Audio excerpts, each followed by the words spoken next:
Well, hello everybody. How you doing today? And just in case you didn't figure it out by now, we're going to be talking about a very special movie that critics have slammed and whatever, but we'll get to that in a minute. I am Jedi Grand Vale, and welcome to Jedi Grand Vale Productions. And with me, I got my boy, my brother from another mother, Mr. Daniel Cabretti, or as some might call him, Mr. Sci-Fi Century. How you doing, my brother? Good, bro. Glad to be here. It's been a while, and just really hyped to talk about one of my favorite movies as a kid. So Yes, this is one of those staple of films that it's rare to be talked about because it's a love hate film. But in case people don't know what we're talking about, you saw the intro.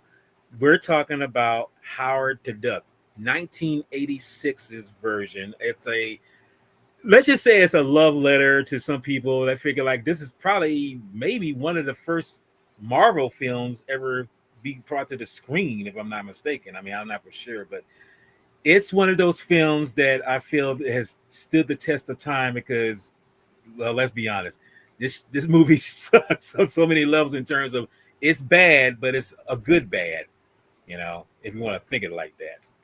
But it's just like I say, it's a love letter to something that these people here. I can show you George Lucas, Gloria Katz, and William Hertz. They're the ones behind this. And what's funny is this is the same team that gave us American Graffiti back in the 70s. So they say, well, let's try our hands at something else. Let's try doing a flick that most people may not know or even know the character. And here's the thing I have to ask you, Sci-Fi. When you first, before this film, had you ever heard of the character Howard the Duck? not not at all, man. Because when it came out, I was only 6 years old. Mm-hmm. So when it came out in '86. I didn't probably watch it until '89 or '88 or '89, and I didn't know. I knew very little about Marvel like at that time. Like I was barely getting into comic books, but I think I saw Howard Duck first before I started actually reading Marvel comics or any kind of comics of that nature. So it it I didn't really know about Marvel. I didn't know that it was a property of Marvel at all. Okay. I just saw the movie first, and So, like so it's safe to say that Howard, it's safe to say that a duck probably got the catalyst of Marvel or just in general comic book reading, got you started to a degree, to some sense. yeah, well, it kind of. I mean, I didn't know like at that time. Like I said, I was really young, so I didn't find out about you know Howard being even a property of Marvel. So Right. I didn't find that out until later, probably like maybe like 10 years later. Okay. So it's like Because that's it when your memento of learning about that stuff yeah, really yeah. Well, it's like I said in the '90s, in the late '80s, early '90s, we didn't have the internet, so we didn't have a. It's not like we can just go and Google it, like like now we can just say, oh, what property does Howard the Duck belong to? Mhm. So that's why it's like it was harder back then. It's only word of mouth or like how you say you go to a comic book or you go to a store, 7-Eleven, Good Time store, Mhm. or you go to a, say at that time, a bookshop or a comic book shop, Yeah. and that's how you learn. That's how you found out, because you read articles or you read magazines on what's the up and up on entertainment at that time. Yeah. And movies like TV just showed trailers at that time. Yeah. So I didn't even, like I said, I was so young when it came out, but I saw Howard the Duck, just like I said, when I was 7, maybe 8 or 9. And Okay. that's when it struck me. And then like I said, as I got into adulthood, I didn't find out Howard the Duck was a commodity of what Marvel till I was like maybe 18 years old. So Okay. So I didn't find that out until like, because even when I was 18, like, you get into, there was computer literacy classes, and they had internet access, but it was very, very, very, very like in its infancy. But yeah, I think it wasn't until I was in college where after we get all of our basic stuff done, we would go to after school, we would go to we would go to the computer lab and get down on internet, and the internet was a little more, it was a little more upbeat, not still in its infancy, and this was Yeah, I was 2000. gonna say. Yeah, still in its infancy, 2000, but that's when I double checked on everything, and I looked it up and said, yeah, um, do these Marvel characters belong? And it said in modern movies in the 80s, said, Howard the Duck, the first Fantastic Four show. There was the Spider-Man, the first Spider-Man in the 80s, the late 80s. So yeah, that's how I found out. But I didn't even know, bro. When I was a kid, I was just mesmerized by this movie when I was a kid. Okay. Well, that's the thing about this. I knew about Howard the Duck. I knew about him through the comics, but it was by accident. I didn't think. I mean, because I thought this for a real thing. This is a real character in the comics. In a Marvel series where it's like everything is like you say. You mentioned the Fantastic Four, Incredible Hulk, Spider-Man. It's like, wait a minute, he's part of this. He's part of this mess here. He's part of this something bigger. Like, what did he bring to the table that's actually relevant to this? And I was like, no way. So it kind of surprised me when this movie got made, because I know for myself, I first heard about, as you mentioned before, they showed trailers, and I didn't see I didn't see the movie in the theater. I saw it on television about a year later when it came out, and I don't know like me, I was a teenager at the time, but something about this film helped gravitate me to this. I mean, even though it's not the best, I mean, it's no Lawrence of Arabia, it's no Godfather or whatever that. The But Ten Commandments. yeah, right. It's no Ten Commandments. It's nothing like that. I mean, it's no Ben-Hur. It's nothing like that.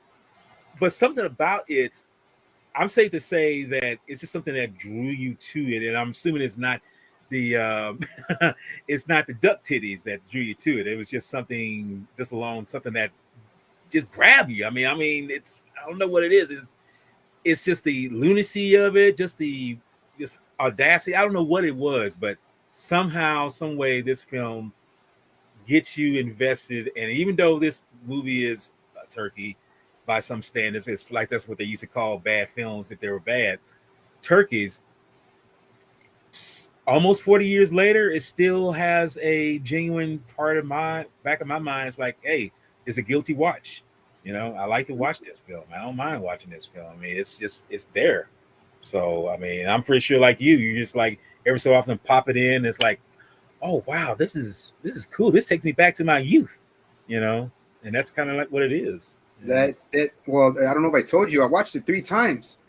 Just like I watched it yesterday early, like at 7, Mm-hmm. and then I started watching it again, like before I was going to sleep. So it's like, and then I watched it this morning.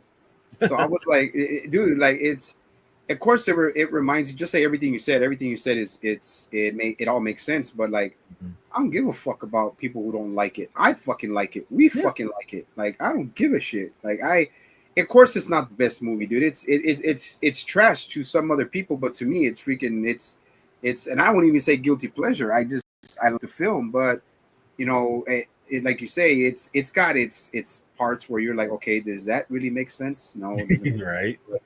But it's like, I mean, but that's the whole point. It comes from Marvel Comics, and if anybody doesn't know, in Marvel Comics, Howard the Duck is not only not so much perverted, but he's one of the most sarcastic freaking like creatures in the freaking in that universe at the time. So right. Now I'm glad how they brought the character of Howard, from how he was in the comics to the big screen. But remember, they even said it when I looked up on the documentary on it, how they made it. Like it was so hard to put that movie together because it's live action. They said they wanted to do an animated. Yeah. They wanted to make it animated, but they said that it takes back then it would take like a year or 2 years to make an animated movie, which they said, well, we want it now, so let's do. They tried their best how to put it together live action and shit, dude. There's a lot of worse movies, bro, than this, dude, in the 80s, man. Yeah, This compared to a lot of the other bad movies in the 80s, dude, this is fucking not Grammy shit, but at least worthy of an MTV freaking best motion picture award for than a lot of the fucking other sorry ass movies that came out in the 80s. God. Yeah. Did you see that? And I was telling someone else this. It's like, dude, I would probably pick this over some other movie that we've talked about. And like, dude, this ain't nowhere near as bad as some of these other ones. I mean, it's like if you say it's like story wise or it's something kind of kooky in here, it's like, no, trust me when I say this has a character of its own in terms of, or a style of its own that you can follow and you still invested in it. And it's like, yeah, it's like, no, I've seen some worse films and it's not where that bad. I mean, did it, like I say, was it Grammy worthy? Is it Emmy worthy? Is it Oscar worthy? No, if you live in an alternate universe, maybe, but it ain't one of those films. So yeah. It's definitely like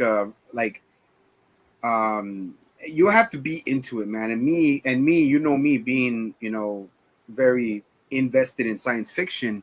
This is pure science fiction. So but it adds mostly science fiction, but it has a little bit of a love story, and it's got comedy, it's got it's got sarcasm, a little bit of dark humor, but like not too overkill. Like they knew this wasn't, and they specifically knew this was not a children's movie. Exactly. It's not, and they knew that. And even Tim Robbins, when I saw the part of the documentary, said Tim Robbins knew this movie was fucking nuts. So he went with it, and and even Leah Thompson, she knew this movie was, dude. Come on, freaking Back to the Future 3, dude. That's freaking nuts. And then before that, she was already in those. So it's like she's no stranger to what kind of movies, especially movies of science fiction and movies that are kind of out there that are just bonkers. Speaking of Leah Thompson, let me just get this out the way, like right now. That's her best pose in the film. Best, part of her, or let's say shot of her in the film, and like I say, I wasn't gonna complain about it. But just to let you know, this is her currently, and trust me, she still kind of has it. She still looks pretty good for a person who's in their 60s. Unlike a lot of other people in the world, she takes care of herself. Yes, so, I think that's what it boils down to. When you take care of yourself, yeah, you're not gonna weed that off, Yeah, I mean, don't bitch and complain if you're freaking out of shape and you're fat, Mm-hmm. So just like it's like her, just she's a lot of people take care of themselves, and that's good. I mean, when I saw a documentary, I know it was back in 2008. She looked great. Even I don't know if he's still with us. The stuntman who played Howard. Ed Gale, he recently unfortunately, rest in peace. He recently passed away this year. Man. Like, hey, bro, Ed Gale, man, I didn't know that dude, but thank you very much. Thank you for the memories. Thank you for playing one of my favorite characters growing up, and still to this day, man. Thank you very much. And hey, you. The thing about it too is that Leah Thompson is not ashamed of this movie. A lot of people could be ashamed. That, yeah. A lot of people could say they're ashamed of this movie, but they're not. You don't hear none of that. Yeah, and Howard the Duck does have a cult following, and I'm one of those. It's a big cult following for this. I'm not much for cults, but I would say, hey, you know what? I don't need to be in a cult to fucking be a fan of this movie. Right. So that's the magic that I see in it, because it's a movie that I love, and even like I said, going back to watching it, like yesterday, dude, I was having a fucking blast, bro. I was fucking watching it like, holy shit! Like I forgot about the song in the beginning of the movie called what's it called? We just had it right now, man. It was the one that Leah Thompson was singing, Beverly was singing. Oh yeah, that one. I know what you're talking about. I mean, it's Hunger City. There you go. Hunger City, yes. I think it's like is it Hunger City? I think it is, yeah. But it's like but yeah, dude, it and all the little things that I forget, like how Tim Robbins' character Phil acts, and you know the punk style, the '80s, the freaking the glam, like it's just fuck, dude. It that's the shit you grew up with. That's the stuff that I grew up with as a kid, and that's the shit I love, man. That's the shit that I enjoy, and I would watch this movie 1,000 times compared to all this fucking trash piece of shit movies are coming out with now. Oh my God, yes. I mean, because So, I was thinking about that. I mean, and this is like I say, this is way before you had a variety of films coming out of the ballpark and everything. This film here, you know, I watched like overtime, you know, back when I was in my teen years, you know, and it's like, well, shit, it never really got dull, you know, it just had that flavor about it, you know, and that's why I say it's got a charm to it that I feel just stands the test of time. And if you were to tell me that, you know, it's like, can we watch something better? It's like, wait, you don't want to, you don't watch a duck kick some ass, you know? Yeah, exactly. You know, I mean, this film is not one of those films that just say, okay, you just throw it to the wind, it's not going to do anything. No, this film actually has something about it that, and we're not talking about Leah Thompson, you know, like true enough, she's part of the flavor, you know, and we're not talking about the duck titties at all, you know, I mean, that adds to the charm, but it's just something about this film that gets you invested. And you know, whether you, and like even me, whether you like comedy, whether you like sci-fi, whether you like whatever it might be, the simple fact is this film is one of those films that makes you realize, like, and it's coming up 40 years come next year because it was released in 86, it'll be 40 next year. If it's still around this time, we're talking, individuals like ourselves are talking about it. That should tell you right there that clearly that, yeah, there's something about this film that's very likable. And as you mentioned before, I don't give a fuck about who doesn't like it or who does like it. If I like it, that's all that matters. You like it, that's bar none. But other than that, no, man, you can't be worrying about who or whatever someone is thinking about it, because this film is, if you think about it, it's timeless. It's aged like a fine wine. I mean, the effects are still good. You know, I mean, George Lucas used the best of what ILM did for it. You know, I mean, it's like I say, it's a very, and I can't say so much about character because the characters, you know, are one dimensional anyway. But we ain't looking at all that. We're just looking at how you get from A to B and then go past that and see if it ends on Z. And if the Z is pretty good, it's like, okay, we're doing all right, you know. well, I was going to tell you before we start, you know, breaking down the film. I was going to ask you about like what you just mentioned, Industrial Light and Magic. I was like, I did not even know that they were a part of this movie. Believe it or not. Really? Yeah, I didn't know, because like I said, you're like I said, you're deeper into a lot of the in there. There you go. I didn't even see that shit. You know what I mean? That's how oblivious I am, especially with all the other shit going on in my life right now. But Right. but like Industrial Light and Magic, I didn't even know they were a part of it. And then when in the documentary when they talked about it, I was like, oh man, this is another reason why freaking I'm pretty sure why, you know, Jedi Granville Walter loves this movie, because that Industrial Light and Magic is something that you covet as far as Yes. as what it did back in our time, back in the you know, back in the late 80s or even the Because early. this is way before, you know, computers, you know, and everything's pretty much computerized. And it's like, okay, I get that, but it's like this is when things were more hands on.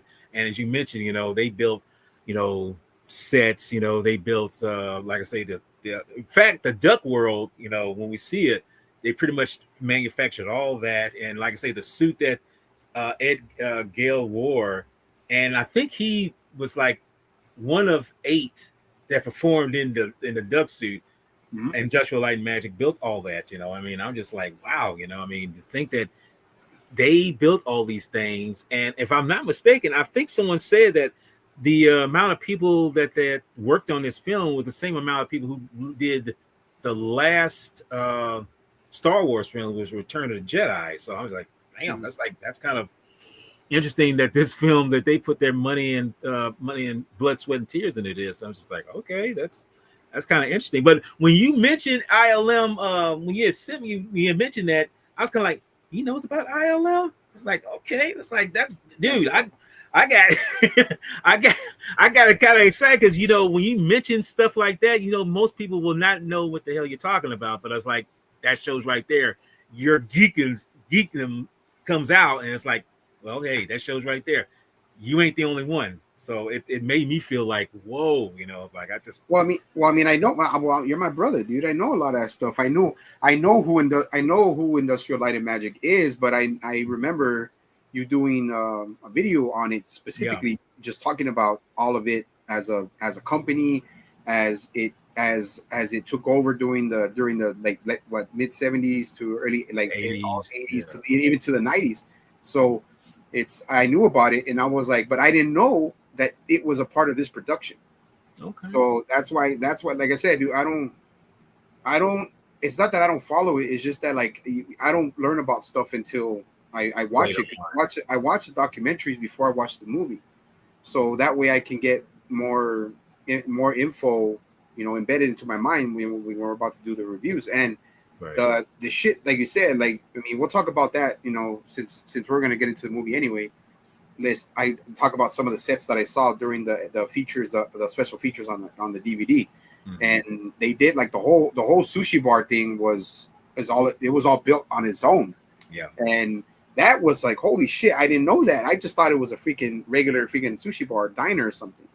And then they mention how many suits and how many masks they had to make for the Howard the Duck costumes, and how much of a burden it was for Gale and for the other stunt little people that were working on Howard the Duck. There was even a female little person that was working and doing that, during the whole filming and everything. And they said that Gale was probably the oldest, but yet he was the one that had experience.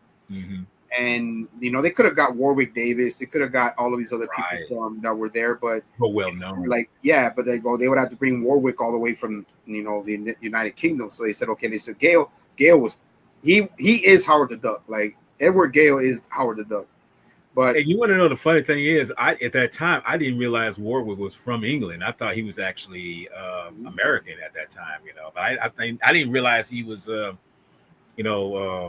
from the UK. And then I didn't even know that he was as old as I was. I thought he was like way older. I thought he was like in his 20s when he was when he did the Raiders. Return to Jedi, and when he did Willow. I'm thinking like this dude is like close to 30 or something like that. But it's like no, he's like just as old as I am. I'm like, what the hell, So yeah, it's crazy.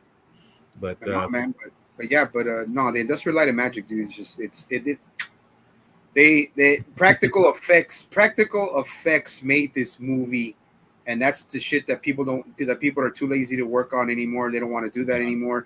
I mean, like we talked about, there's still people that are working, that do work and build practical effects, for their own, like say mini movies or short films and stuff like that. But no, it's like let's get back to it real quick before we start, dudes. This is something that we're going to talk. This is something we're going to talk about. Oh no, we're about to break it down. We got to talk about it. Yeah. The practical effects in this film were like, they had to do so many of them, and it was trial and error especially with Howard the Duck's head, especially with the animatronics and all of that. Like they said it was hell, dude. They said it was so freaking bad until they brought in one of the guys, I forgot his name, that was he worked on, I forgot what film it was, but he did a film before that, and the animatronics were getting better, and they had teams, bro. They had like 4 different people working the mask of the head of Howard the Duck. That's that one. So think about it. Now they rely on they rely on just motion capture, which is much easier. But back then, a lot of the people, especially people who are new to movies like this, like they don't know the blood, sweat, and tears that's put into practical effects, especially with ILM. So they don't know that, and that's the whole part that we talk about, like laziness in Hollywood, which is making them. Laziness in Hollywood is what's killing Hollywood.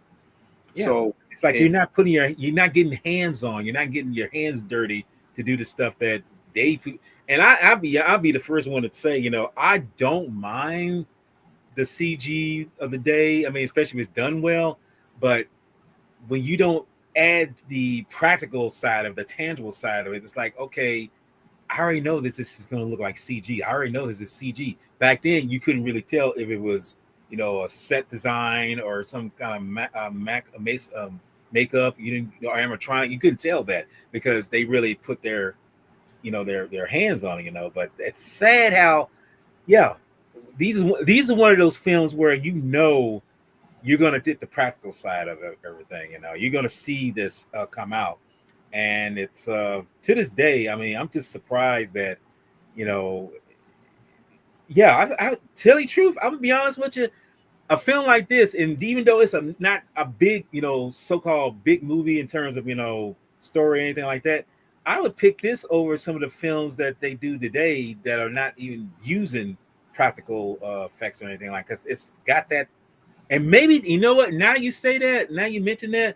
Maybe that's either the charm of this film is such a long-lasting thing because there's still practical side of it in how things are being done. I mean, it's great to know that you know practical explosions, practical stunts, practical all these other things, where it's someone can just sit behind a computer and just do this, and it's like, oh, there it is, it's worked out. It's like, oh, come on, man. I mean, get your ass. Put it like this: get your ass to Mars and make this look like what it was supposed to be like. Up front in camera. It's just. but I was gonna say too. When we started on Duck World for the film, what was the guy's name of the he played the Dark Overlord? I know he's a Jeffrey Jones. yeah, Jeffrey Jones. Mm-hmm. That the part they did when he's behind when they're in there you go, that shit is for that time, bro. That is fucking magnificent, dude, for the time. And we'll just say before we when we get to special effects, man, and real explosions, bro. When he lights up the cars in front of him in that freaking dude.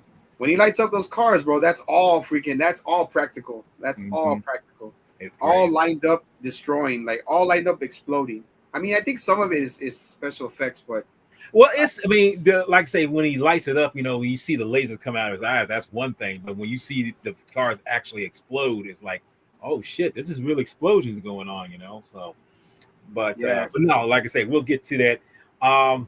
Let's just start off with the film itself. Like I say, it's and when the movie starts, we get this homage real quick of Star Wars in the beginning, and I don't know if you noticed this. You probably noticed it real quick, where you see two moons. You see two moons in the background. That's just an homage to Star Wars. That's all that is. But when we get into the Duck World, we know we're not on planet Earth. We know that for a fact. We know we're not on planet Earth, but we don't know what kind of creatures live here. We don't know if they're human, whether they look human or whatever. So we're introduced to this person, and we can tell right off that they're short. They're short. They're not really, stout in height and everything. But as time progressed, we see little things all around. We see little posters. We see little, like I say, of movies or whatever, and they're representing ducks. Because we see the bills, we see the duck bills and everything, and we're kind of like, huh, okay, this is pretty interesting. It's pretty, that's pretty clever, because we see that one that sticks out the most for me is not the one that says, is it Flash Duck, or I think it's Flash Duck or anything. It's the one that's representing Raiders of the Lost, and it's called Breeders of the Lost Ark. I think that's what it's called, if I'm not mistaken. But it's just funny, because it's showing the so-called absurdity or the so-called homages back to the stuff that Lucas has done, but also previous films in the 80s that's been done, and I think that's pretty cool, because you want to take these things that are famous or known, that we know all of a sudden, like I say, this came out in 86, and put that in here and show that, okay, this world is kind of a mirror image of what Earth is on a different place. Because you got to think about it. This was kind of before the whole term multiverse really was starting to play in the ideas of people. And the simple fact is, when you see the Earth, when you finally do see the planet itself, notice that it is egg shaped. You know, Yeah. it's actually egg shaped. But before we jump ahead of that, we're introduced to this individual known as Howard T. Duck. You know, it's he's like, from what I was told, I've heard that he was like 20, 28, 27, something like that. You know, Yeah. young Bill Duck. And we can see little anecdotes around his apartment that, you know, he's been in a rock band, you know, he sings. And, you know, it's just, he just everyday Joe, you know, just somebody, just everyday Duck. Doesn't think about everything. He just does what he does. And we, like I said, we introduced to this character by way of showing different things like what's on TV. And, you know, that's the thing I've kind of noticed too. It's kind of funny. On the television, you know, you see different ducks. You see white ducks, but then you see automatically we see black ducks. And I'm just kind of wondering, is that supposed to indicate Caucasians, or that's supposed to Caucasians, or that's supposed to represent blacks also, African Americans? I don't know. I mean, it seems like that's too much on the nose, you know, when I see that. And it makes me think to myself, like, okay, well, how do you represent someone who's Indian or who's Asian or anything? Like, how do you represent the ducks here? You know, I mean, I guess they say, well, we're not going to think too much on that, you know. I guess, or better yet, how you show somebody who's Hispanic? I mean, how you going to show their colors like that? Are you going to show them kind of brownish or light skin? How you? Even though these guys like, how do you show this? You know, and I guess they said that we're not going to spend that much time emphasizing that because it's like we're not here for all that. That's only for the audience to kind of decipher on that, you know. So go. Odie's like, oh hell no! Don't be bringing up that race. Don't be bringing up. Don't bring up race spading on that shit. You know, it's like they're not doing it. But you know, God forbid anybody new sees this, man. They're right away gonna fucking racially fucking stereotype that shit. God, yes, and I didn't, and I'm not sure you didn't though, right? No, I mean, that was normal back then. That is normal now. Everybody's got to stick up their fucking ass, bro. Like fuck that shit. Like that's some shit I'm gonna start, you know, voicing my opinion. I always did, but you know, now that people are watching, if people are watching, it's like fuck, dude. Like people are such pussies now, dude. Like everybody's a fucking pussy, dude. So that's why, like everybody gets offended by the littlest thing, man. Some people know who are older, like our age, understand. Come on, man, that was normal. That was norm, yeah. But it's not. I'm not saying it's normal in a bad way. I'm just saying that's what, you know. That's how it was back then, and nobody said anything about it. And the dude said, "Oh yeah, oh look it, they're racial stereotyping. No, that's a black duck. They're gonna consider him a black duck. I mean, a black human being. They're gonna consider him a black duck. Like, well, come on, dude. It's like, come on, like that would have been like, hey, that's cool. Like guys would have been like, yeah, you know, guys like back in your time would be like, oh yeah, you know, that's a brother right there. You know, right, exactly. It's like yeah, there you go. Yeah, and then you got the other duck that's jogging. He's probably a white guy, but he's jogging. He's keeping his shape. You know, he's minding his business, not saying shit. The other guy's got a radio and all this stuff. Like, what's wrong with that? Like.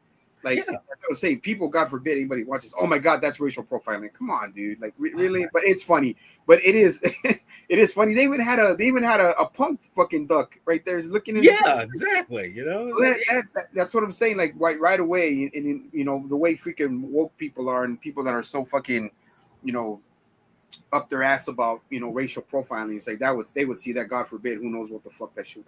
Who knows what they would say?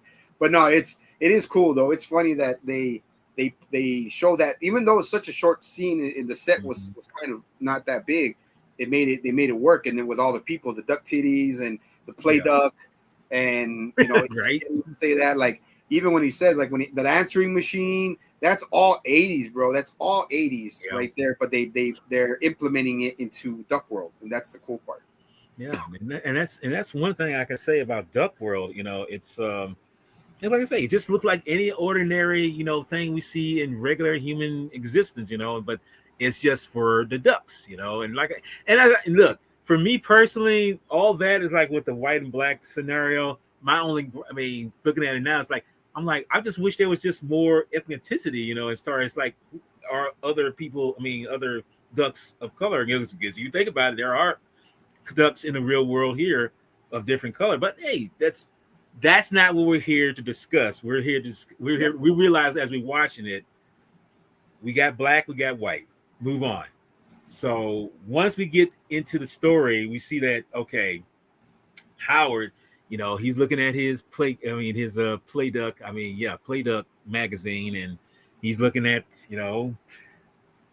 nice shaped duck, nice build and bill and everything. Then all of a sudden, his room starts to shake, and everything's like, just like what's going on here. And he's sitting in the chair. He's sitting in the sofa seat, a lazy boy most likely, and he's getting pulled through the door. Then he's going through all the walls and everything, and then, like I say again, we're introduced to quote unquote the the duck titties. And I'm gonna be honest with you.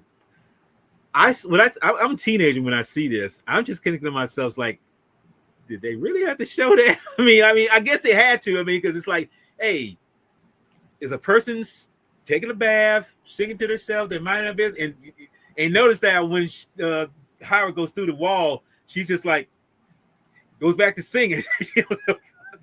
So it's like I say, I guess maybe that's the norm for them or whatever. But once we see him zipping out, we see other parts of the world, on the ground, in the streets, and everyone's looking up and they say, "What the hell's going on here?" And soon enough, we're in orbit, and like I say again, practical effects. We see that this the scene where we leave Duck World, we see this matte paint is being done, this animation, all that, and it's motion control, all this, dude, all these things come into play. And like I say, once we get into orbit, we can see that he's grabbed by this like beam or whatever the hell it is, and we don't know what the hell's going on. When like I say, when we see him in orbit, pretty much in outer space at a point, we see the duck world, and it's just, which I think is kind of clever because it's showing right there alternate realities. We don't really know how it works. The planet itself is shaped like an egg. Now, granted, if we could say that, okay, this is a duck world, this place where ducks live. If there was a planet or just alternate reality where, maybe say platypuses live or ostriches live or, anything that's kind of bird-like or something like that, would they take that concept to heart in a way? Yeah. What do you think? I guess I could see at that time I didn't think about that, but now would you think that they would do it that way? Would they think on that level? Maybe they would. It's kind of hard to tell because it's just more focused on just waterfowls. Yeah. Which are ducks, and then they could have gone platypuses. They could have gone with geese. They could have gone with other types of animals in that regard. But I guess they just focused on the character who was they focused more on the character of Howard the Duck, so they go by what they went by what what Marvel's storyline was, or how they went like for him. But I think they could have done that, but they could have, but it's they're still they're focusing on Howard the Duck, but they wouldn't want to focus on something else like you said, a duck-bill platypus or a geese or a swan. Like they could have, but they wanted to focus. I guess they wanted to focus. Just my opinion. I think they just wanted to focus on Howard. But and I guess that was the whole point. They just want to make sure that it's like, okay, you can think that, but as I say right here, this is the main thing. It's like we're talking about you say waterfowls, and just focus on that, and just realize like if there are other fowl-like creatures, if there are like bird-like creatures or anything feather-wise out in the universe, hey, you can speculate, because the world is vast. The universe is vast. So, but and in a way, and I think that's kind of the thing they do here because once Howard gets sucked up and he's pretty much catapulted into the vastness of the world. This to me is where you get this narrator, which I think kind of explains something in just short detail. And dude, I don't know how you feel about it, but when you see these, vast, plains of like, you know, rocks and everything, different planets, different auroras or space clouds and all this other stuff, you just feel like, let's say, the universe is a hell of a lot bigger than we give credit for, because like I say, we know it's big, but this feel that we see all these things before Howard gets to where his destination is, it's just like, wow, I mean, I wouldn't expect it to be as big as you think. And then the narrator is saying, like, what reality is this? Another reality is existing on this plane. It's like, but see, the thing about that is, I don't think, and I don't know how you feel, did you even put that into context in terms of like the reality of it all? Just, I mean, because it's a movie, you don't think about all that stuff, but do you even think about that whole, whatever might be out there besides who we are, as the saying goes? Yeah, I mean, well, when I was young, I didn't think about it, but now when I saw it yesterday, it's like, oh yeah, who knows, like, who knows what other characters can be involved in his storyline, I guess, towards the future. I mean, I'll just go to this Guardians of the Galaxy. He just made a cameo.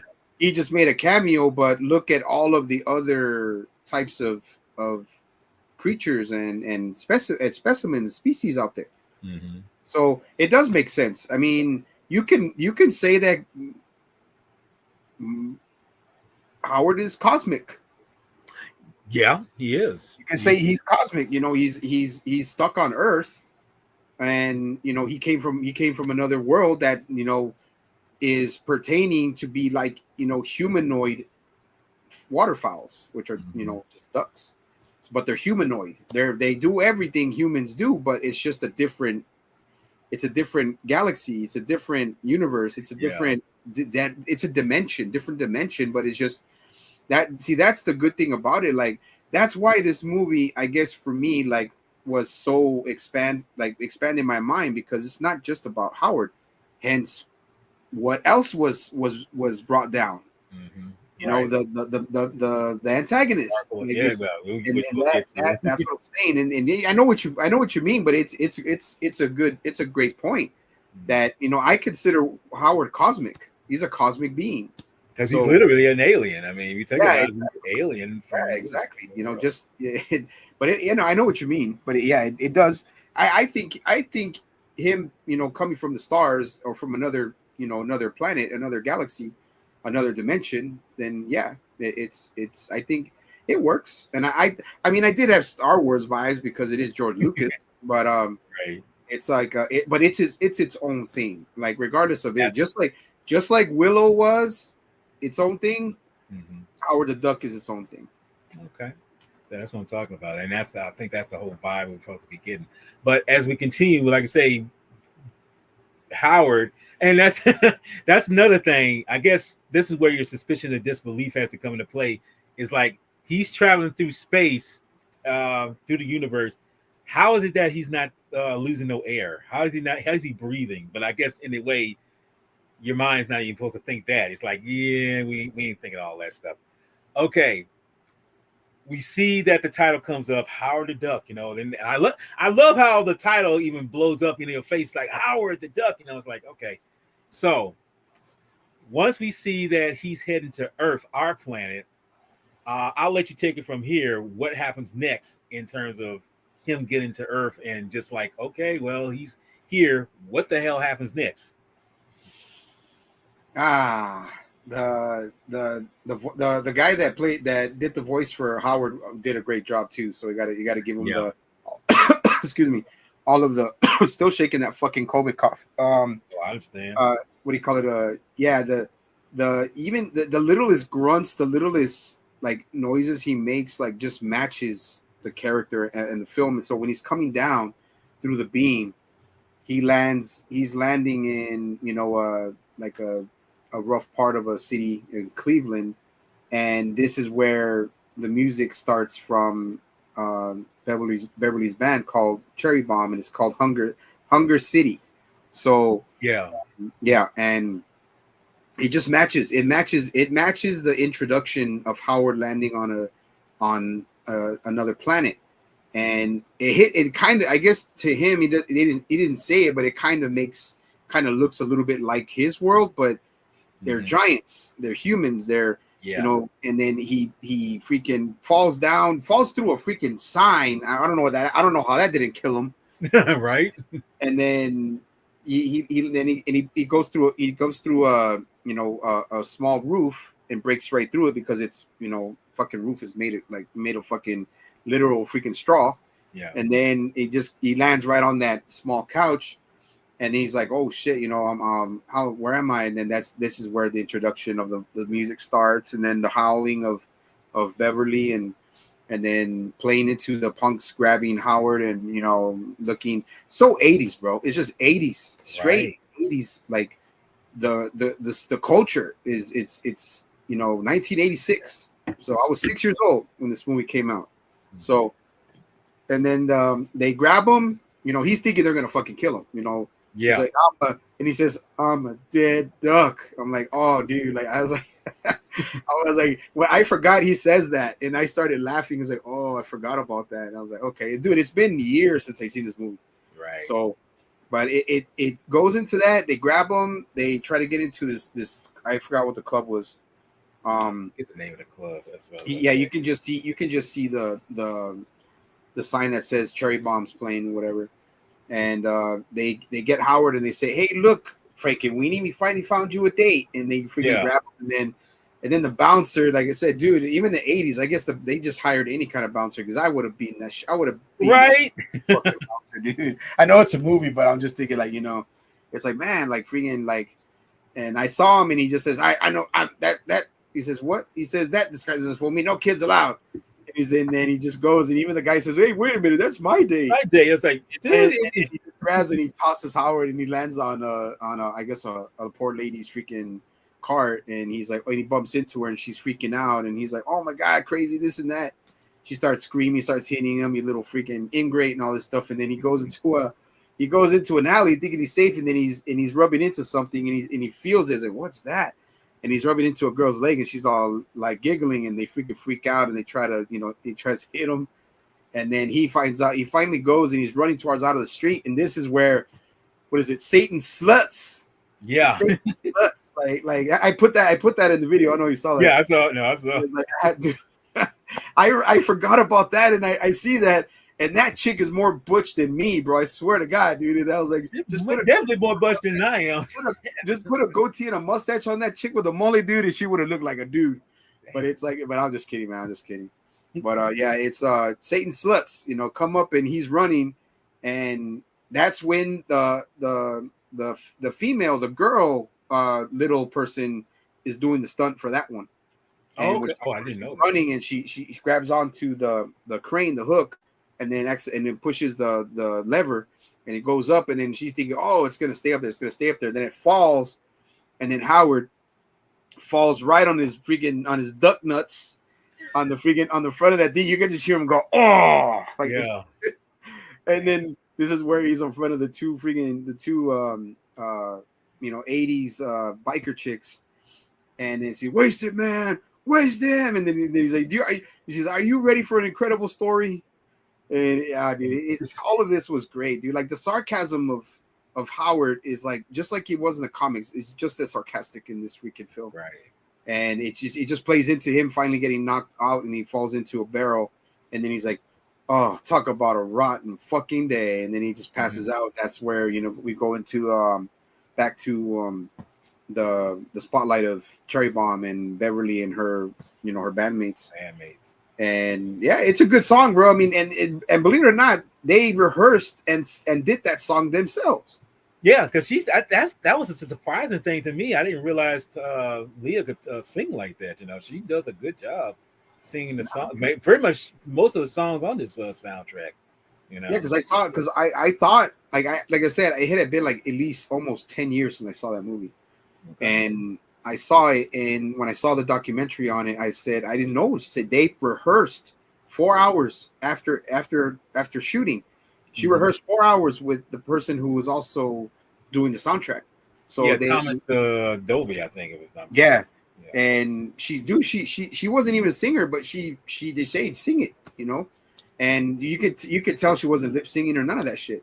Yeah. So it's good. It's a good introduction, and then this is where we go to Beverly leaving, and leaving the gig, going from the bar or whatever, and walking home and everything.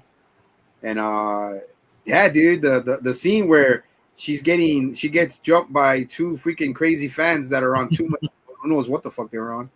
And it's the 80s, so yeah. Yeah, it's 80s. Oh, dude, everybody was on everything, bro. Everything. Give me a can of spray paint in a bag. Yeah. Right?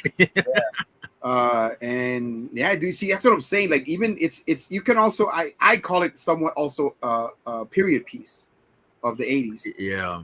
So I mean, it's not a period piece, but to me, it seems like it's a period piece because it just oozes 80s, like straight. No, 80s. and that well, see, that's the thing. This is coming up on the late 80s, so it's dude, it totally oozes total 80s mentality because it's like there, it's in your face. You can't escape it. It's there, you know. Mm-hmm.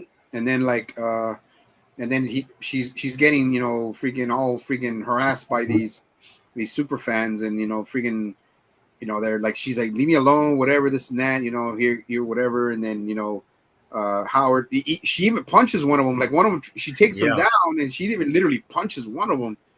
And they bring her up, and they start, telling her, oh, we're going to do this. All stuff. We're going to do some shit to you and all this stuff. And then Howard's like, I'm fed up, bro. I'm done with this shit. I'm going to explode with some duck rage and shit. So it's like, he's like, okay. That's it. No more Mr. Nice Duck, and he pumps up and he's doing his quack foo. Yeah, I'm like, yeah, dude. I tell you, when I was watching it, bro, I was all smiles, dude. I was like, wow, I have not watched a good movie for me in a while, aside from other movies that I got Vikings coming, that I'm gonna watch that show. But it's like I saw this movie, and I was not like a kid, but you're watching something you like. You're getting those vibes. You get invested in it, yeah. Get invested in it, and then he starts beating their ass. She even. I mean, we all know that Howard's tough, but we know that he's limited too. He's not. He can't.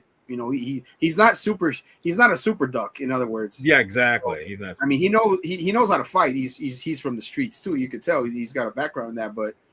He knows how to, hurt people and do some stuff, but he's like, doing all this shit using freaking halves of a table and freaking breaking that shit. And it's funny how even when he breaks stuff, he looks at it, he's like, oh shit, it broke.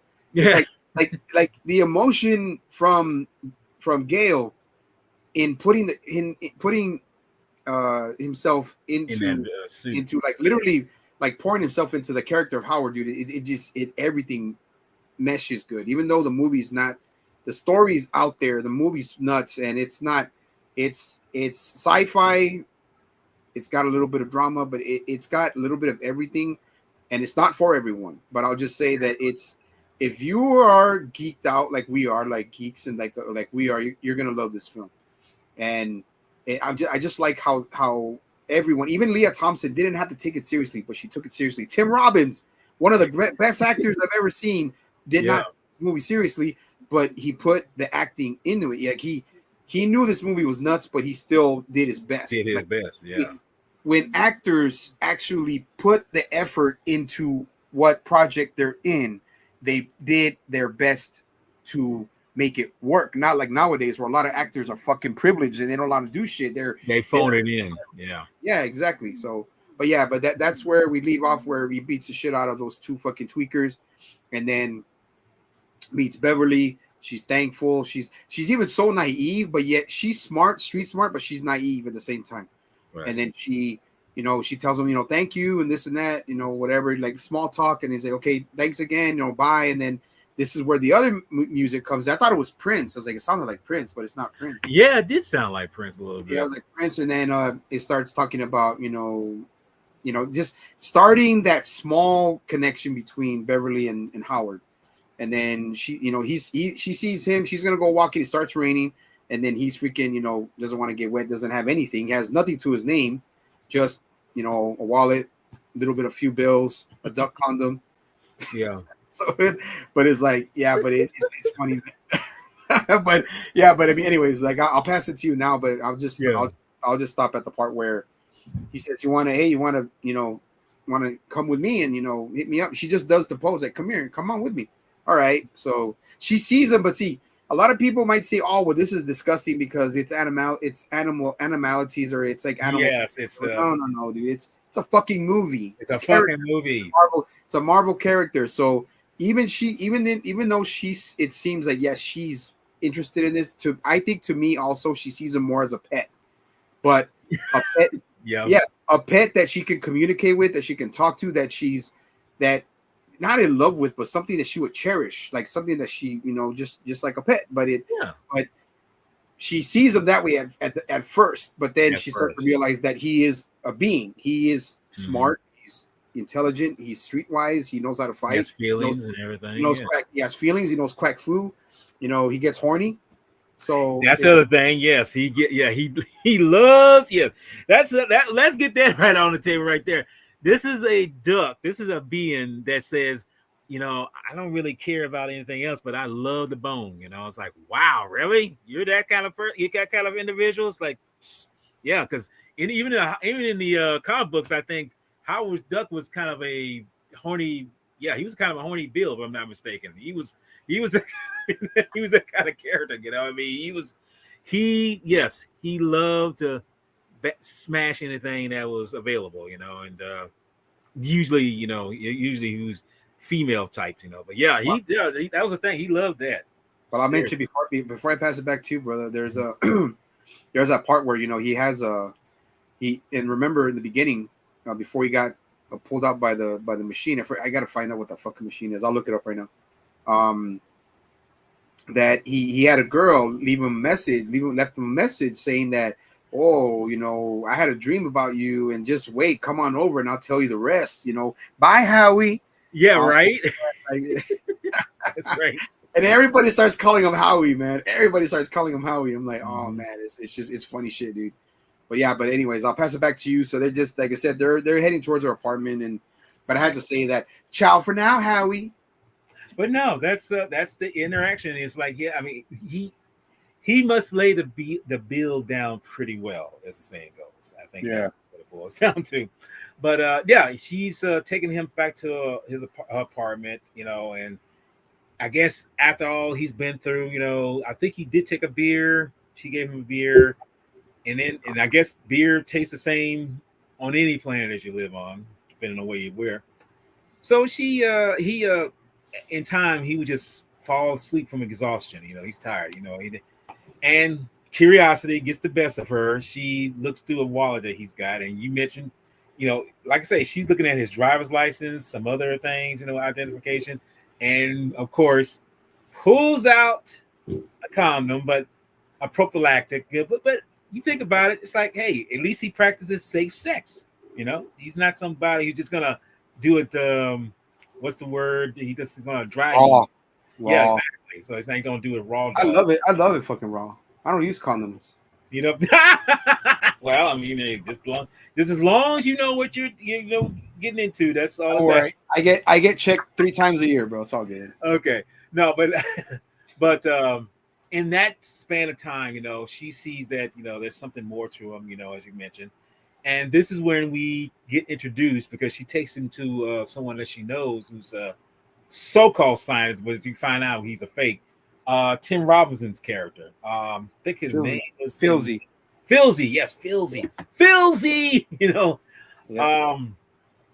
Yeah, they introduced him to because he's really a janitor, assistant to the real scientist, and she brings him to and this is what I think I love about this moment here is that, seeing as how it is from another planet, we realize that Phil even says, like, okay, can you read my mind?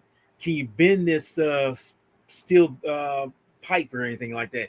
Can you do basically he's bringing out the Superman tropes, which is a totally different comic book.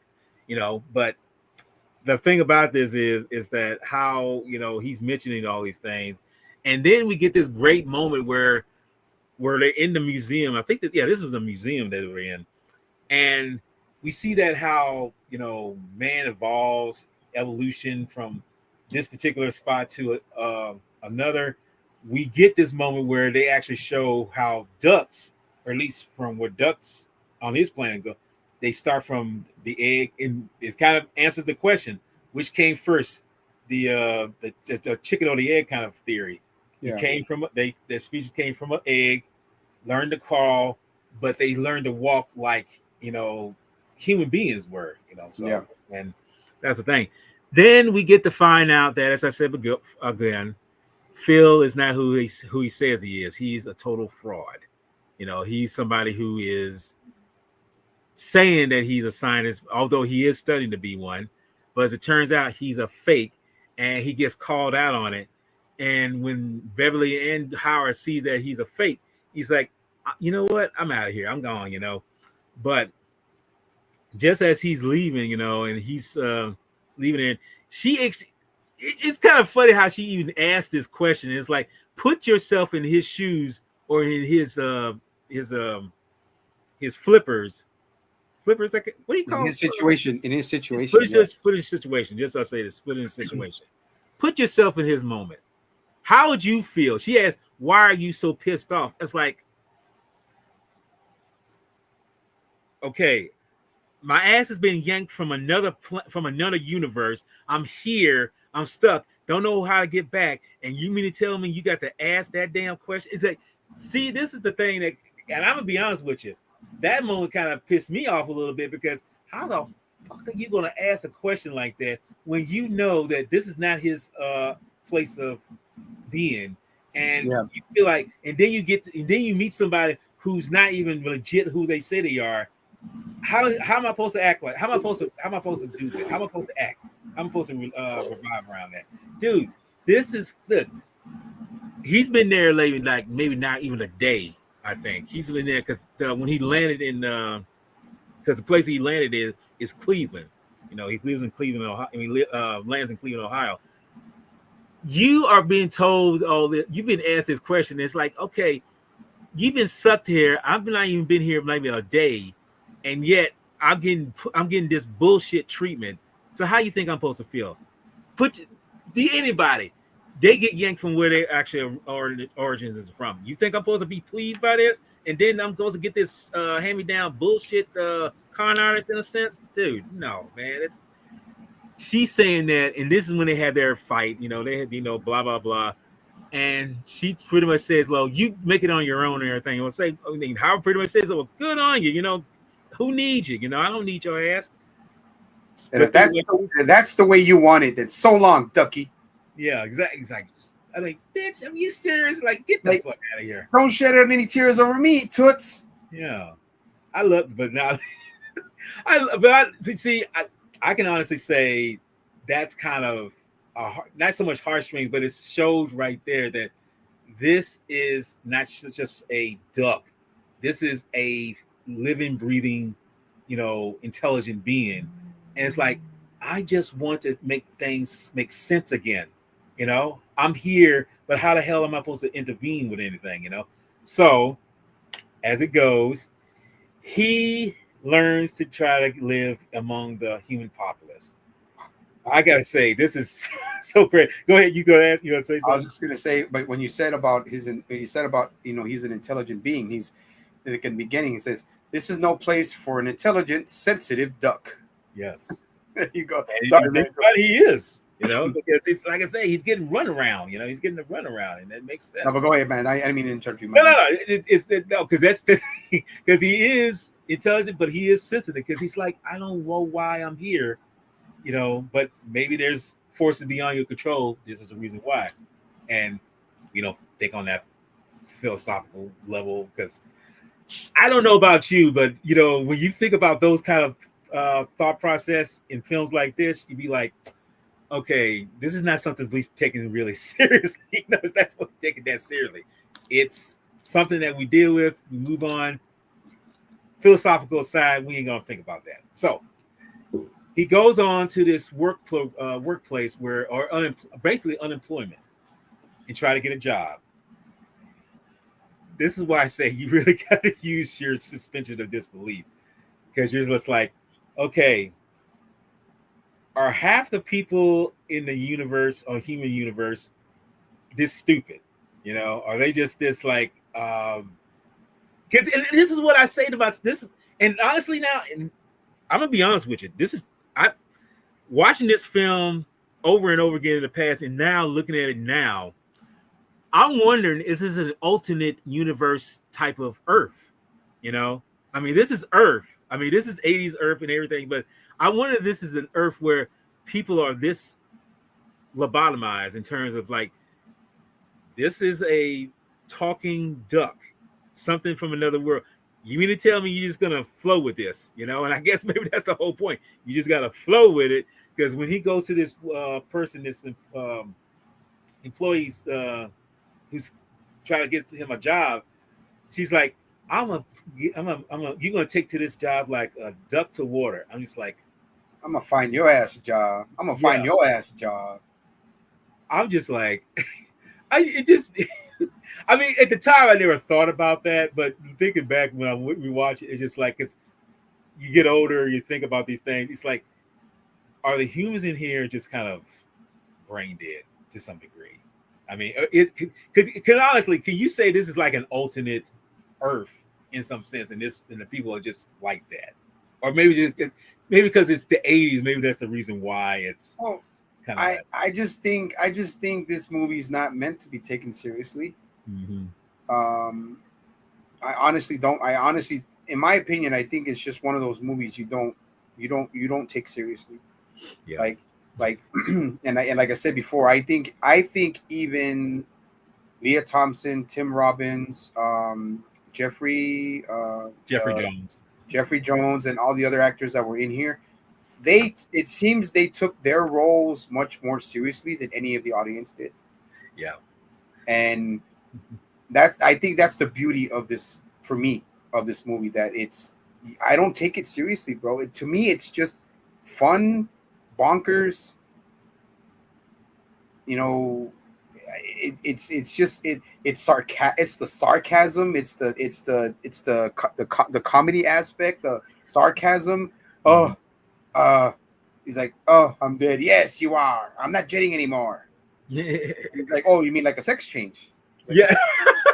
Yeah. Like, dude, like when, see, and another thing too is when I pay attention a lot to the sarcasm, and fucking Howard is sarcastic as a motherfucker, bro. Like yes. And him being on that planet. See, here's one thing I'll say too before we continue.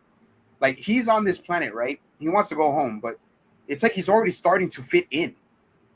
Like, yeah, it's like he's already starting to learn how humans are. So he's like, you know, he's like, oh, sorry, but we don't allow pets on service. It's like, have a heart, see an eye duck. It's like he's dude. The like I'm telling you, it's bonkers. I don't take it seriously. That's why I love this movie, because it's just so out there. Like, it's so out there. Like you said, man. And maybe it is. Maybe the maybe the people on that Earth. Maybe it's not 616. Maybe it's something else. Exactly. And maybe it's possibly, you know, it's very, like, you know, it's like they don't see a duck that's talking. Mm-hmm. Like, you know, but like I say, it's something like, you know, like even Matt says, the rule of cool. Like, if it's cool, fuck it. If we like it, fuck it. If we laugh, fuck it. If we cry, fuck it. If we have fun with it, fuck it. Like that. That's how I see it. You know, I mean, it's not that it's not that I don't. I mean, I love all kinds of movies, but it's like this one for me is just, you know, it's one that I never really take seriously. That's why I enjoy it so much, because it's not like I have to.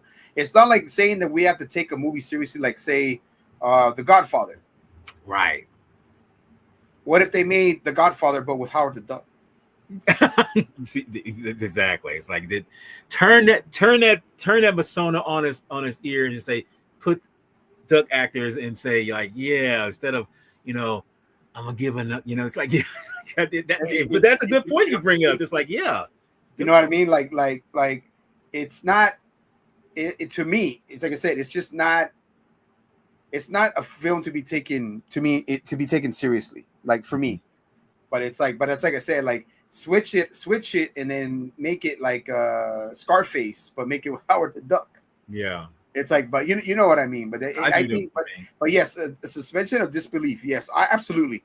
But it's more to like just fuck. It's explosions. It's cussing. It's duck titties. It's freaking. Yes. It's like, you know, and like I said, like you turn your brain off. I turn my brain off. Turn your brain off on this. Turn my brain off to watch it, and we know, like I said, we go back to this where I'm gonna keep it going. I'm gonna keep it on you, man.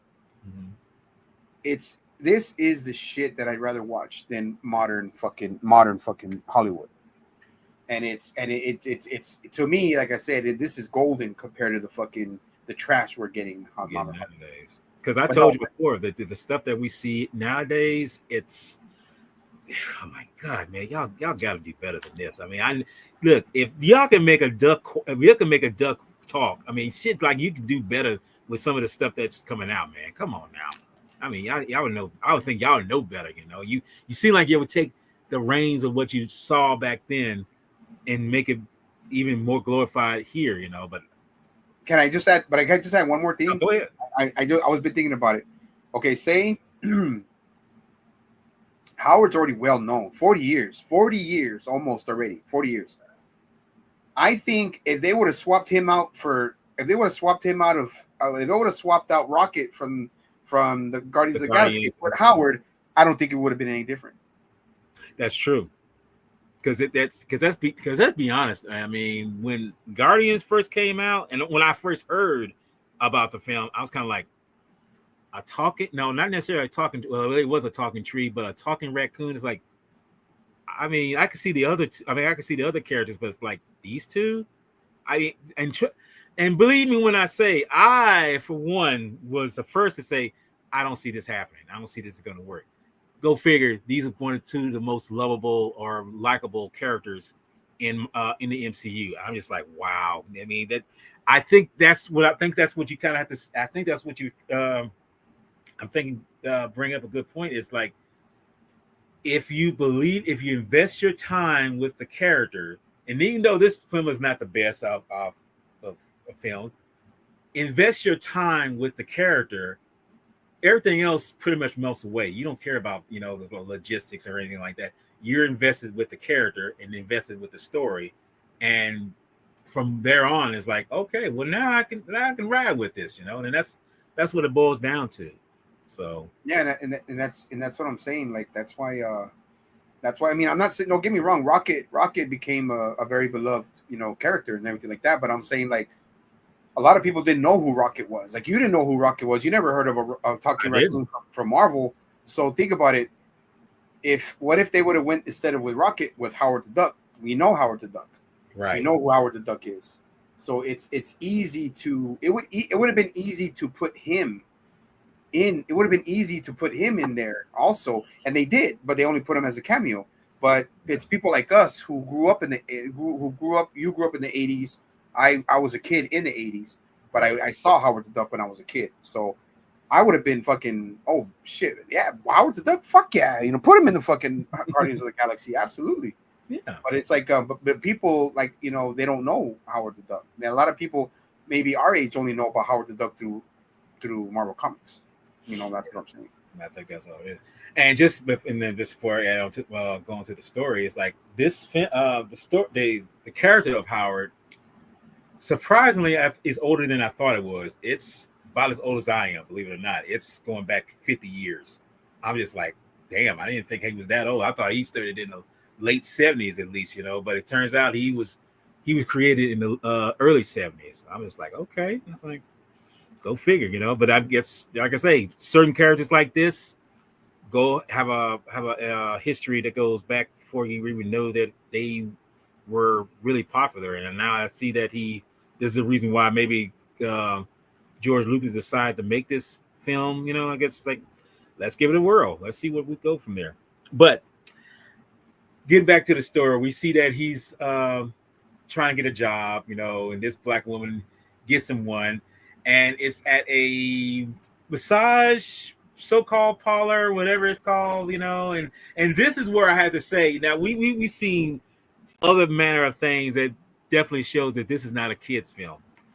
We see them in we see him in this place where he's people are either having sex The or Love Lounge. It's yes, a love lounge, a right? Love Lounge. They don't have that shit no more, but they don't. Yeah, but Love Lounges back then were pretty fucking, I guess, common back then, dude. But I don't know, like I was, you know, when I saw it again too, I was like, I forgot about that, and I was like, holy shit, this it says a thing like, you know, this you know, Love Lounge. I'm like, okay, a Love Lounge. It's like they that I know only have that shit like in Japan or fucking in Europe or something like that. Oh, okay. But I think it's a Love Lounge. I don't know, but I just think it's a Love Lounge where people, I think like you know, single couple or couples go there to fucking mingle or shit, whatever. So Well, the boss of that place, you know, he pretty much tells him it's like didn't they show a girl's boob? Did they show a girl's tit? almost. They almost did. Oh, I mean, it was close. This is why I say this borderline on, because this movie's PG, just PG. It's not PG-13. If it did show a boob, they would have to make it PG-13 at least. But no, it didn't show a boob. It was close to it. We see, well, you see two people, you know, kind of making out in a spa in a whirlpool, and I'm just like, wow, dude. It's like, okay, we're definitely on adult territory right now. We ain't doing this no kids things. Like, I thought it was PG-13. No, it was just straight PG. It's PG, really? but it wasn't no. But like I say, it wasn't no kids movie. We can tell that. So dude, that's not that no kid. That no PG, bro. That's like that's a hard 13, bro. At least that's what I do. Seriously, I said that same thing. How you gonna make this PG when it's like you got all this other shit going on? It's like, give it PG-13, dude. It's because I mean, like, well, nowadays who even fucking looks at the fucking rating or who looks at the fucking shit like that? I mean, ratings and shit like that. I mean, fucking there's shit that's supposed to be fucking R, but it's not R, and then this shit is literally supposed to be, you know, it for me it has to be PG-13. It has to be. But then you're telling me it's PG. I'm like, what the fuck? Okay, anyway, sorry, bro. I didn't know that. No, but no, that's see. Even I was kind of like, you know, okay, if it's PG, okay, it's not going to show too many gratuitous things. You see that, it's like, okay, that's okay. You're stretching it right now, you know. But as we're going, you know, the guy who's the manager over there, he tells him, I need you to unclog a plug in spa 2, whatever it's called, you know. And he pretty much picks me. He say, I'm on my break. Howard tells him I'm on my break. Oh, you're on a break. Takes him, throws him in the damn whirlpool, and accidentally unclogs the thing. And while he's getting out and everything, he tells the people that are like just making out, he say, don't mind me, I'm okay, you know. Yeah. Then he sees the guy who's by a mud bath, you know. He pulls out this mud-covered bra and everything. Yeah. Howard pushes him into the damn thing, you know. It's like saying, it's like, guess what? Oops, guess I slipped. I guess I slipped. Yep. Because that's what he told Howard. It's like, oops, I slipped. So he said, hey, guess what? I quit, you know. So it's like, yeah, because I ain't gonna take this shit no more. You know, it's like you treated me like I'm like trash. It's like Howard is not trash. And he leaves, you know, and he catches the bus, you know, going, he doesn't know where his next place of anything go. And this is the part where he gets off the bus, and I love this part where this one guy one dude, he said, that's a duck, man. Yeah. I mean, I don't know how you feel about that. Just sounds so 80s sounding the way he says that. It's like, that's a duck. That's a duck. In a way too, I think that's maybe like a callback to the comics, because I think in the comics, Howard was called Duckman at one point, you know, if I'm mistaken. But I think that's just a speculation though. But he's walking the streets, and what he comes to find out that it's coming up on hunting season because he sees advertisers of, you know, dead ducks or anything like that shooting, and then we see a cameo from a Looney Tunes character. I mean, not Howard, but Daffy. You know, Yeah. and I don't. You got to realize that the budget on this film, if you kind of for inflation, it costs like 35 mil to make. But if you do it today, it would probably be close to 200 mil. All right, Yeah. just to give you an idea. So anyway, get that idea. They had to pay the rights for that little moment of seeing the cartoon of Daffy in the shit. But we see that Howard is scared because he realized, like, here on this planet, ducks are hunted. You know, hunted for either for game or for food. Yeah. So he's like, I got to get out of here. So this is where everything goes, you know, it links up to everything else. He goes back to the club that he first encountered Beverly out in his in band and everything. And she's singing a slow song. I forget what the name of the song is, but I actually like this song that she's singing. Mm-hmm. You know, it's a good song. It's kind of a, how can I say, it fits the narrative of him trying to say his place of where he belongs and everything, and then someone like she's lost something, you know, and then I guess in a way maybe they really do need each other, you know, they need each other or something, and it's like maybe it's fate that they need each other, whatever. But anyway, this is where we get the introduction of Beverly's band manager, who's stiffing him out of money. Ginger. Yeah, he sees the dude, and he's being told by somebody's like, this is the money for the band, you know, and he said, well, they'll never really see it, you know. So Howard pretty much says, you know, he's in I love this moment how Howard is smoking I think he was smoking a cigar. He's smoking a cigar. It's like, that's kind of funny because if that's the money for them, you know, I think you owe it to them to give it to them. I forget how he says it, you know, but he says, you're going to give them the money or I'm going to have to kick your ass. And pretty much his guys, you know, say, get this guy out of here, throw him out, you know. Well, duck powers activate. He goes up. Yeah, go ahead. Yeah. Now I said, now Ginger, I want the girl's money. So is this going to be easy or is this going to be trouble?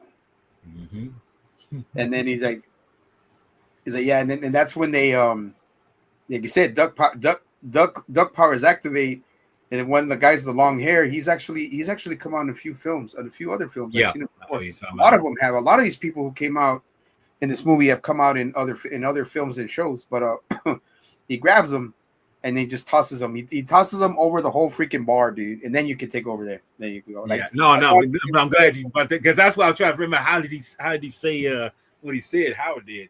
It's like, is this going to be easy or is this going to be trouble? That's what he says. But this is where when he gets back on the bar, he says, "Okay, now it's my turn." And it's just like, oh shit, you know. It's like this is where you realize, like in anything in the universe, like never underestimate the person that's, you know, of small size or wherever. Don't see. We always think like because someone's bigger than you, that person's going to overthrow you. It's like, don't overthink that. Some people who are smaller than you probably will kick your ass quicker than you think they will. So he pretty much takes. He doesn't take him out first. He takes out the people that are with him, takes them out. And this is a moment where I love this moment where he takes a ice pick and he manages to stick the earring that he's wearing, stick it through the earring to the bar. And he's like, now you give me the girl's money or I'm going to, you know, have to, you know, rough up. I think it was something he said, if I bite you, you're going to get some rabies or something like that. Space rabies. Rabies. Yeah. So while this is happening in the background, you know, Beverly and the girls, you know, they're playing, they just rocking on, but they see that no one's paying attention to them. It's like real good, you know, audience or whatever, you know. So they say, you know what, let's cut out. Let's just go. So they go to the back and Howard's waiting for them. Mm-hmm. And he tells him, you don't have to worry about this manager anymore. You cut ties with her. I make sure of that. So he gives her and the band members money, give their money, the money that is well deserved. And they Beverly pretty much tells the girls, like, this is Ducky. This is the one I was telling you about. It's like they didn't believe her at the time, but they take to her. I mean, they take to him just as easy as Beverly did. I'm just like, whoa, it's like, I guess he's got that mass appeal, because even that moment where he's with the girls, he says, like, it's sex appeal, honey. Some people got it, some people go. And notice how he actually gropes two of them. I'm just like, and one of them, he doesn't grope her. He just taps the leg, like he just goes. Well, when I'm saying groping in terms of, like, yeah, I'm defending Howard. He just tapped her leg. Okay, yeah. I'm just joking. but notice that one of them, when he does touches her, she doesn't, like. No, she backs up, but the other girl, he just goes like that to her leg, not her butt, and he just leg like and that. She just kind of welcomes it. He's like, wow, okay, maybe she's into some freaky shit. I don't know. Walter, you're always thinking about freaky shit. Well, look, what's that saying? It's the quiet one, so we'll leave it at that. You ain't got to tell me, brother. You ain't got to tell me. but no, it's in that sense, yes, okay. Where this is where we're still in the club and everything, we're reintroduced by Filzy. He comes back and he says he knows somebody who might know your plight, what your situation is, and he literally plucks a feather off of Howard's person. It's like, you just took a feather on me, it's like he didn't say that, but I mean, he just took, he gets angry. So by and by, it's like, okay, we see that this has been done, everything. So, but the funny thing is, the story is still going. We're still invested. We're still wondering where it's going. Okay. Beverly takes him back to her place, just to see what Filzy might have up his sleeve, what it would eventually bring to. So takes him back to the apartment. And as I mentioned before, I showed this already, but I'm gonna show it again. I don't really care. She tells him that it's like, why don't I tell the girls that you can be our manager? You'd be perfect for it. It's like, and he's telling him, like, I don't think I really want to do that. I don't think that's it. But this moment here, well, we already seen it, but I'm gonna show it again because it's my show. She gets in the bed, and come on, man. I mean, look, as a teenager, my hormones were on fire. So just seeing this little moment here is, yeah. And Howard, his horn dogness kicks in when he says, "Oh," he said, "Howard, you're the worst." It's like, yeah, I am. So I don't know how you felt like it when this moment comes up. And I think he was just playing around with it, but he says, like, what do you think about how he says not interracial, but interspecies relationships or something like that? And he actually, look, I got to give it to the guys who do the animatronics on the face. He kind of does like, Beverly's just like, oh my God, really? It's like, then she's just like, okay, well, let's do it. It's like, I guess he's either calling him out on his bullshit or he's just, just going along with it, But you see that moment where he's getting kind of excited, and you see the top of his head lift up, and it's like oops, So it's Well, I put that in the video too. I had to put that in the video because it's hilarious, dude. Yeah, but we get this moment right here, which is nothing serious. It's just her kissing Howard. Nothing much. Yeah, it's like I said, you got to turn your brain off, dude. It's a fucking movie, and it's.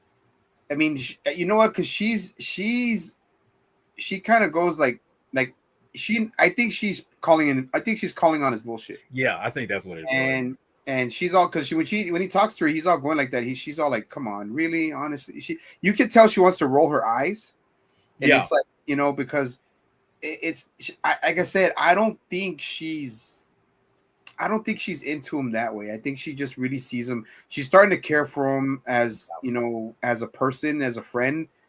But like, because remember, when it was all said and done, she said she was just kidding. They said that's it. She knows, dude. It's not.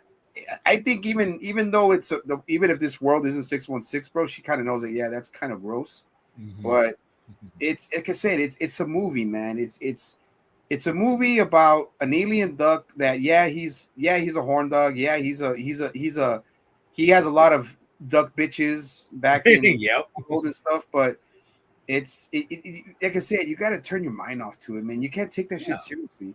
You can't take that seriously because maybe the people at the time in the 80s did, but I bet you now people be like, come on, dude, it's just a freaking movie. It's just I knew about that movie since I was a kid. I mean, but God forbid anybody see that shit now, bro. Oh man, it's fucking like I said, they bro. they get triggered so quickly. Fucking shit about it, and I would literally tell them, this fucking movie is just a movie. Nothing happened between the two. Nothing. They put little snippets of this and that, but they never kissed. They never did nothing. And plus, Leah Thompson's character Beverly, she's so naive. Yeah. Like she's so naive, and as old as she is, it's like, I mean, she's kind of an airhead, but to a degree, but not as much. To a degree, but no, she's not stupid. She's just naive. But like, and she kind of acts like a little girl.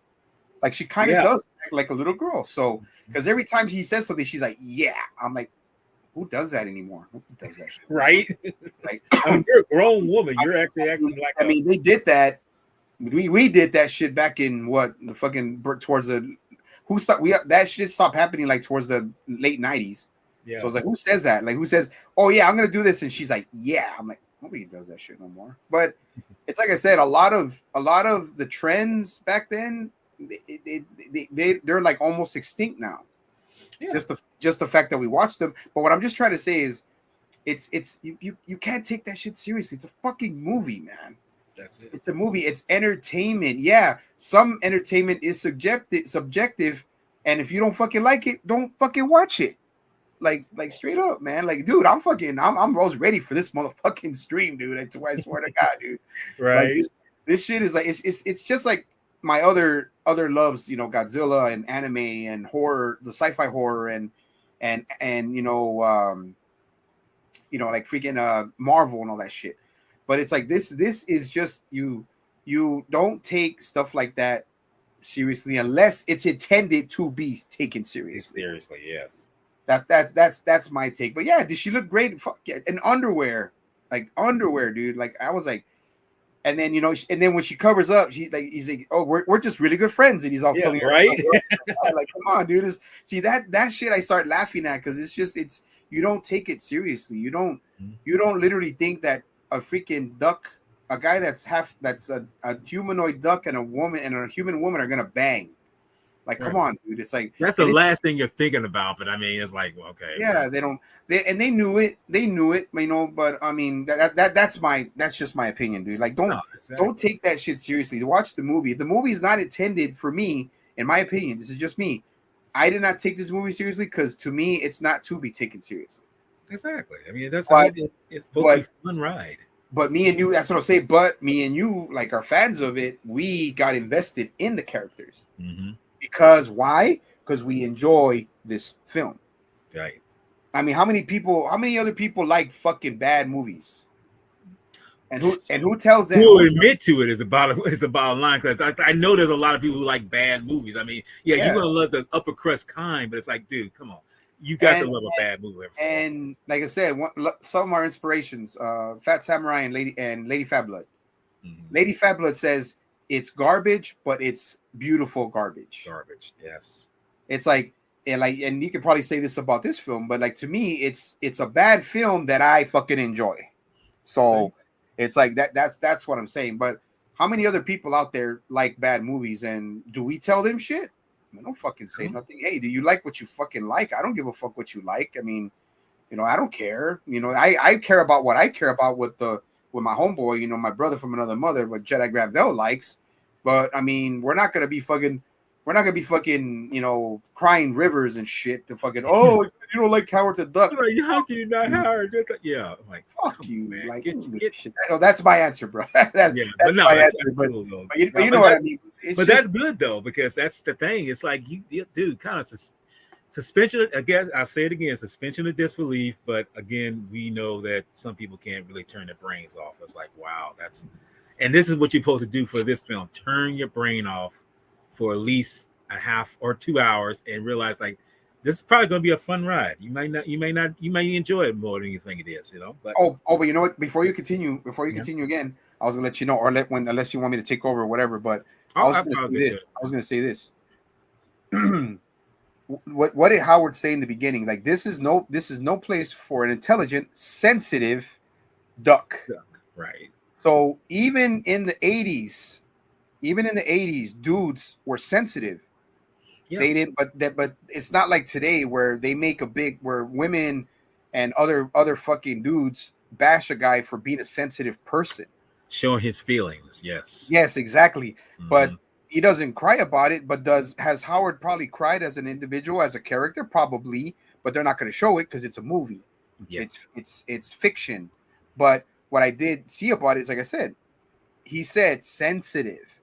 So even back then, dudes could be sensitive, but still couldn't be like the way we were brought up, where we couldn't be too sensitive, because then people would think we're pussies. We're pussies. We'll roll over us. Why do you think like, me and you, especially me, who fucking didn't take shit from people at survival, like survival to fucking, when we took shit, or we fucking got in fights, or I got in fights and I beat the shit out of somebody, or I got jumped, or I had to do this shit, I didn't say nothing, because if you say something, you're considered a fucking snitch. Yeah, exactly. Yeah. So and me, it's not that I wanted and didn't want to be a snitch. It's just that I said, I'm gonna deal with this shit myself. I'm not gonna tell my parents. I'll deal with it, and I'll fucking find ways to do it now in my way. But my way wasn't the best way, because I was always fucking going to fucking principal's office all the time. So that's just what I'm saying. But what I'm saying is, like, the modern toxic masculinity, even in this film, even for the film, even if it's a character, he says he's sensitive. So he's not ashamed to say that he's not ashamed to say those things. Yes, exactly. Even regarding as people like I said, me and you, whoever, me and you, and especially me, who don't take shit from fucking nobody, and still to this day don't do it. Yeah. It's just a point I wanted to point out, that you can still be sensitive, even in other 80s films, bro. How many guys were sensitive and cried on film, but still had to tone it back because you still didn't want to be considered a fucking soft, as the saying goes. He's a pushover. Thank you, soft. You don't want to be considered soft. Okay, there you go. That's a good. No, that is a brilliant point, and I'll just add on to the fact that that's exactly, unfortunately, how it's perceived now. It's like you got to be this man, but then you got to say you got to be. It's like it's either one or the other, But that goes without saying. But when that moment where it happens, where they kiss and everything, or she kisses him, this is where we get introduced to Jeffrey Jones, and we see Fields again, and it's another guy. And they pretty much show a video of a single feather floating from, because this is in a laboratory where they see this, and they're doing some kind of experiment where they're trying to, and it wasn't, the original idea was to not so much pull down something. It was supposed to be more of a what do you call it? Not tele. It's called the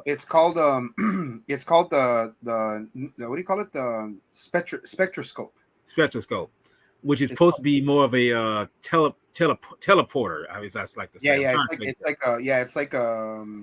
It's like a bridge. Bridge.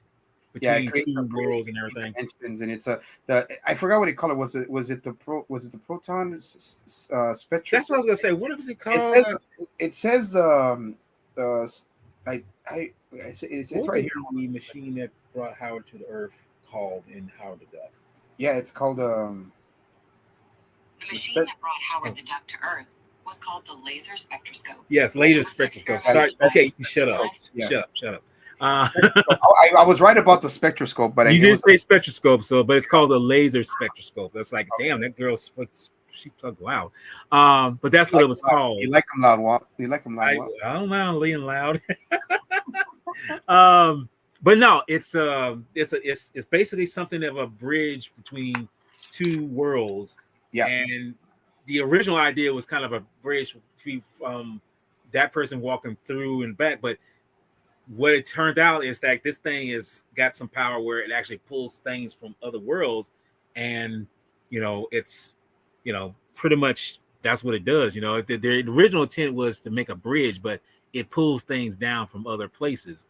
So they're showing him the video of when Howard, or at least when this experiment happened and it goes haywire, and when they show that a single feather fell in the video, there was kind of like, I wonder what could have came down here and everything, So when they specified that it was something that they brought down, they go to, Filsey pretty much gets Jeffrey Jones and tells him, we need to go and see if this could be a way where you can send Howard.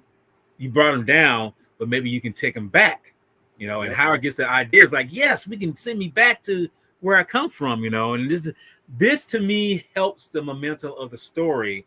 Like, okay, if it worked one way, we can do it another way. It's almost like the Stargate effect. It's like you came through one way. Well, maybe now we can do it the other way by sending him home. So, and Filsey, quick as a flash, he's totally against this.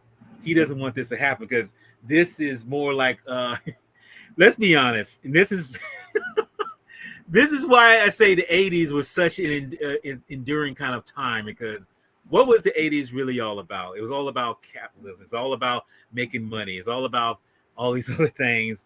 And we see that he feels that Howard is more of a cash grab. In other words, it's going to make him famous. It's going to make him money. It's just like, wow, okay, so you're not really concerned about Howard's well-being in terms of, getting him home and taking him back to where he belongs to. You're more about, hey, we got a talking duck, and I can really capitalize on this. I can make millions from this. It's like,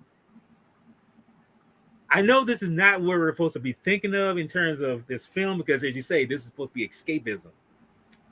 But this was set in the 80s, and if you was a kid, you were pretty much a child. You weren't even 10 years old. Me, I'm a teenager growing up. I know that the whole spectrum of what you had to be with when it came to 80s is like, we're here to make money. We're here to get rich off others people's welfare. And this is primarily what Filsey is pretty much saying with no sense of being. He's pretty much saying, I'm trying to make money for myself. I'm trying to be famous. It's like, wow, you really not hiding that fact at all. You're really trying to say, like, I want to make money. I want to be famous. I want to use something that, and it's so gratifying knowing that this is 80s things going on, and you see it right there, but you don't think about it because you think like, oh, this is just a movie, but it's actually speculating this right there in your face that this is 80s propaganda in a way, because that's what 80s was all about to a degree. I mean, well, I agree completely with everything you say, but that time's never fucking changed because fucking. Oh, I know. America now wants more money. Yeah. But but you're right. It's like, but see, the propaganda, but it's still pure 80s. Like it's still pure 80s, and I don't think I gotta give Filsey a little bit of leeway. I don't think he totally wanted to just like, what's that word? Capitalize on his capitalize or slander, really. That's word. Yeah. Or like, or just really use him as a tool. But I think he genuinely started caring for him, because towards the end we know he started really caring for him. But it's like because he starts to see Howard as a human being. He starts not a human being, but he starts to see him he starts to see him as a creature who has a mind, who's intelligence. intelligent. Yes, has intelligence, and like even the part where I give him a little bit of leeway because Philzy's he's young too, bro, and he wants his fame, he wants his 15 minutes, he wants his glamour. It's like not like me and you where we're like fuck the fame and the bitches, we just want the riches. Yeah, right. Exactly. Yeah, like me, I'm like fuck the fame, fuck the bitches, fuck the fake friends. I just want the riches. But but you know what I mean. But it's like I do. But I just think I give him a little bit of leeway. But it's and then we, like I said, we go back to Howard, and when the music that plays every time they're together is like fuck, that music it's kind of gripping, kind of makes it makes you feel for them. But it's also where we start to see Howard's soft side, where he says the only thing right now is you, because you're making it very, very hard for me to fucking leave. Yeah, making it very hard for me to leave. So he has that tough guy exterior, that sarcastic, that sarcastic pain in the ass he is, but she is his weakness now. Yeah, so, exactly. And she's human, and even if, and the whole part, like when we get to the end, but yeah, like I see how you can see how Philzy wants to exploit Howard. That's what, that's the word. But I don't think he really wanted to exploit him. I just think he really wanted to use him to get known, to be famous, and then, as he would get to know Howard, he'll gradually treat him as an equal. Mm-hmm. So, and Howard's too fucking smart to even let that happen. Right. Anyway. So, but I know what you mean. But and then even on the way over there, it's the connection between Beverly and Howard that starts to go at you again. It starts to pull those strings. And, you want me to take it from here? Yeah, I was about to say, you could take it from here, Okay, well, so they get to Dynatechnics. That's the research station. And to be honest, and I'll let you know just some little bit of trivia, that was actually built. It was a miniature, I think. It was built, and it was built inside of a naval carrier. No, not a naval carrier, a naval hangar. Oh, really? I didn't see that. It was built at a naval hangar. Okay. And the freaking miniature was beautiful. It was awesome. Mm-hmm. And then we go to Dynatechnics, and then another explosion happens. La-di-da. Why was I not surprised? Had to be another explosion. Right. And they go to explosion, and then right when they're there, a guy comes out, boom, freaking burn, and half his face is burned and everything. Mm-hmm. And then right away, Howard's like, this does not bode well. No, yes. And he's like, it's kind of funny how he's talking in more, distinguished language when he says something like that, very, very English, kind of saying big words like this. It's like, yeah, that shows like he's a very intelligent being. So yeah. Well, remember he was in college. He was going to college. So yeah, he was So, and he dropped out. He said I dropped out because he dropped out and said because he didn't want to be what everybody wanted him to be. Yeah. So but anyways, like I said, we go there and he's like, fuck. Okay. He's like, okay, a glimmer of hope happens and then it goes dark again because I have to see what the fuck's going on. And then they go and they're trying to look for Jenny. They can't find Jenny. They find out there was another explosion when they were trying to work the spectroscope.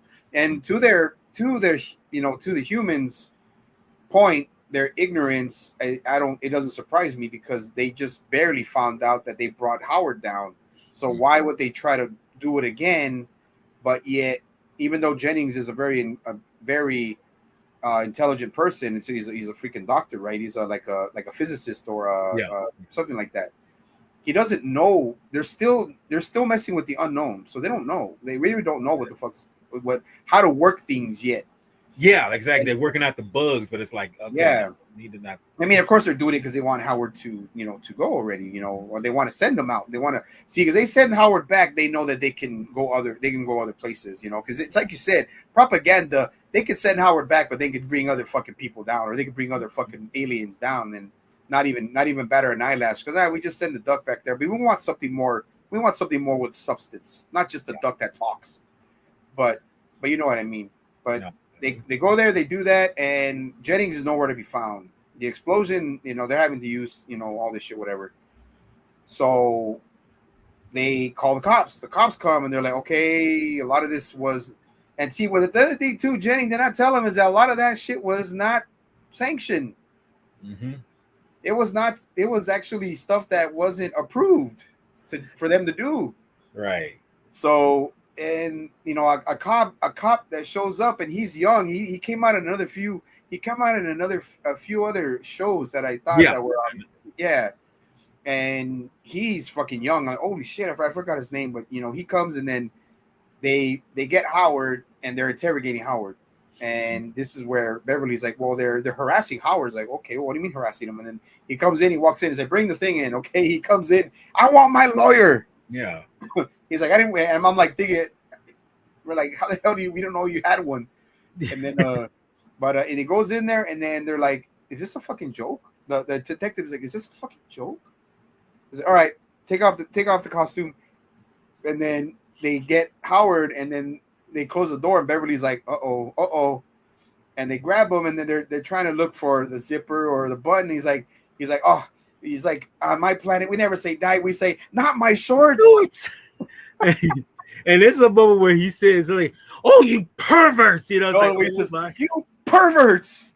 Dude, I'm just like, really? I was falling. I was laughing my ass off, dude. Yeah. I was like, that's another scene I totally forgot about. And I was like, he's like, you perverts.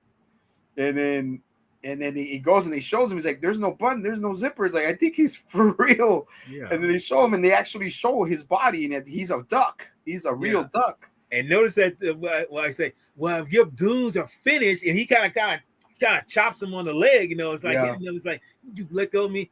If you don't mind, I like to get the people. I mean, I like to leave, and I don't know what this cop's deal was. Maybe because he's young, maybe just trying to feel himself. But he's saying like, really, for what? Well, so I can get them to rev up that stain and send me back home. And then he says, only place you're gonna go is to go to a nice cell. Jail. So nice. And he says the line that's just like, really? Did you just say this, nigga? I'm sorry if I say that, if I offend somebody, but I'm just gonna say this. You really said this? He says, if the other cop says, like, what's this charge? You say, illegal alien. It's like, what? You just said that now? I was like, which he is an alien, but it's like, he's not here by choice, you stupid son of a bitch. You know? I laughed my ass off too, but I was like, come on, man. It's like fucking. It's like, come on, man. Fucking the shit they're doing now, bro. That's the shit they be doing now in modern times, bro. That's lenient shit. What he said compared to what they're doing now. Right, exactly. But that well, that's another reason why he didn't. It's like I said, like we go back to at the beginning with the Black Duck. It's like they're gonna do that shit, but nobody got butt hurt back then. No, about shit like that because they didn't think about it. Yeah, because it's like, dude, even me, even me, if I was growing up in the 80s and they said some shit like that, I'd be laughing about it. I was like, motherfucker, I know I'm not an illegal alien because I'm legal. I have a social security number. I got an ID. I got a fucking I have a US ID, Texas ID. So why am I going to be pissed off about it? Dang. It's like, but it does make sense though. It is funny that he says that, he says illegal alien, but I think it's just for laughs. It's just to not rile people up, but to make it seem like, okay, we said this, but we have balls to say it, but they're not trying to offend people. It's a fucking movie. He is an alien. So they say illegal alien. Yeah. You know what I'm saying? Now, you think they're going to read it? You think back then they'd say that to a black guy or a Mexican guy? Right. That's like, or you know what? Now, to be fair, the way things were back in the 80s, because the 80s, back then you could push the limit, although you get borderline on that stuff. You could say it, but it's like, dude, you can't say it now. It's like that. Yeah, that's what I'm saying. You gonna get your ass kicked.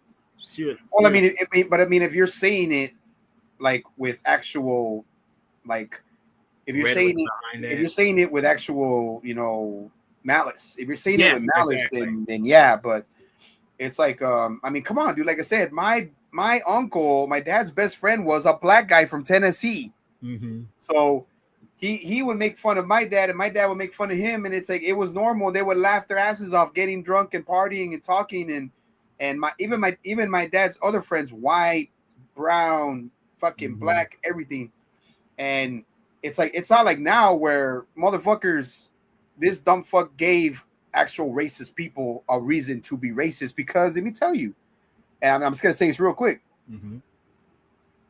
Real racists, man, that I've seen and known, they don't act like that. They don't act like that. Like, they don't act like that in front of actual people they do not dislike, because they know what the fuck will happen. Yeah. They know what will happen if they actually were, exploiting their actual feelings about other races. But other people, nowadays, because of this dumb fuck that's in office, he gives racists a reason to be more racist. Just, that's my opinion. Okay. That's me saying my shit. That's me saying my word. But like I said, I'm not saying it in malice, not to you, not to anybody else. I couldn't give a shit. I couldn't care less about what you fucking think.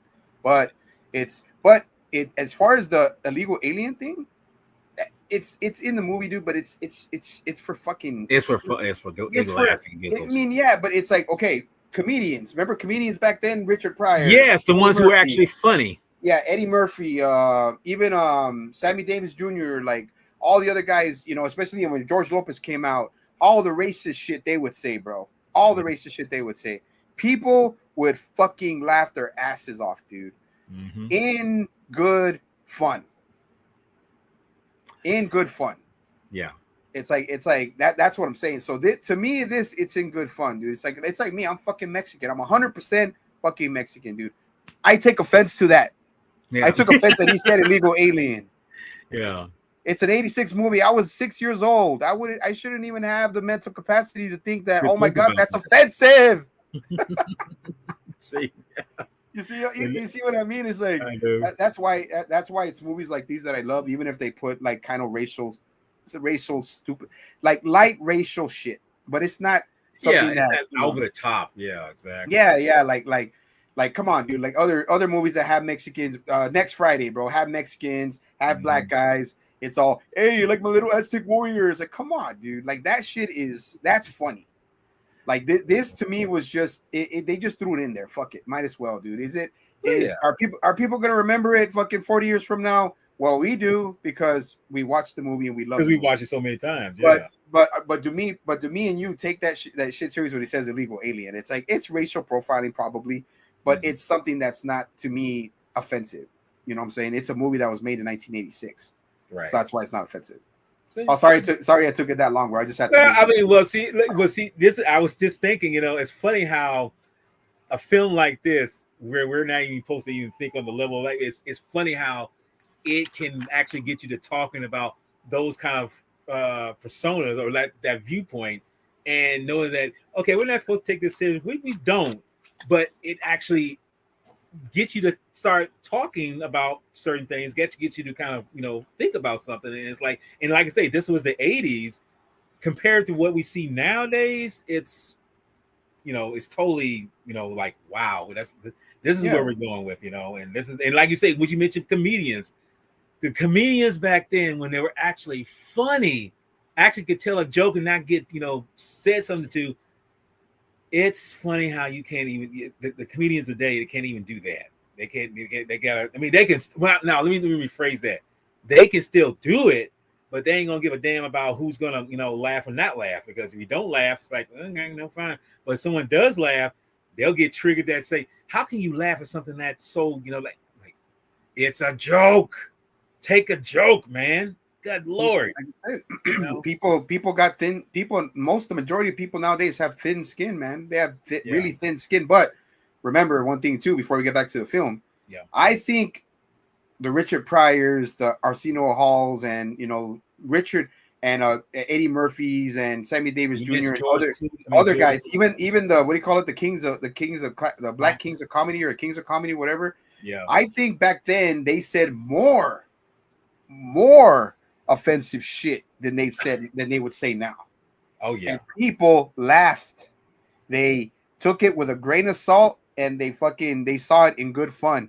And even Eddie Murphy and all of them said, I'm not saying this to be offensive. I'm saying it out of from a comedy stand-up from a comedy stand-up perspective of running a skit or running we're running what I do as far as being a comic.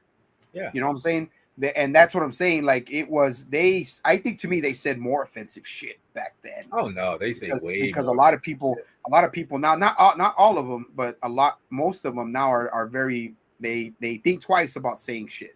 Yeah, Because and they some don't of want them are dead now, but I mean, they at least they have a legacy that But they were the ones that they were the fucking forebearers and the ones that fucking paved the way for motherfucking comics to be outspoken, freedom of speech, right. like to say what you want to say, like the way we are. You know, you say your shit, I say my shit. So, and that's what I'm saying, man. But it's true, it's true. But like I said, going back to the film, the comedy aspects of it are still kind of funny, and then we're gonna get close to Jeff's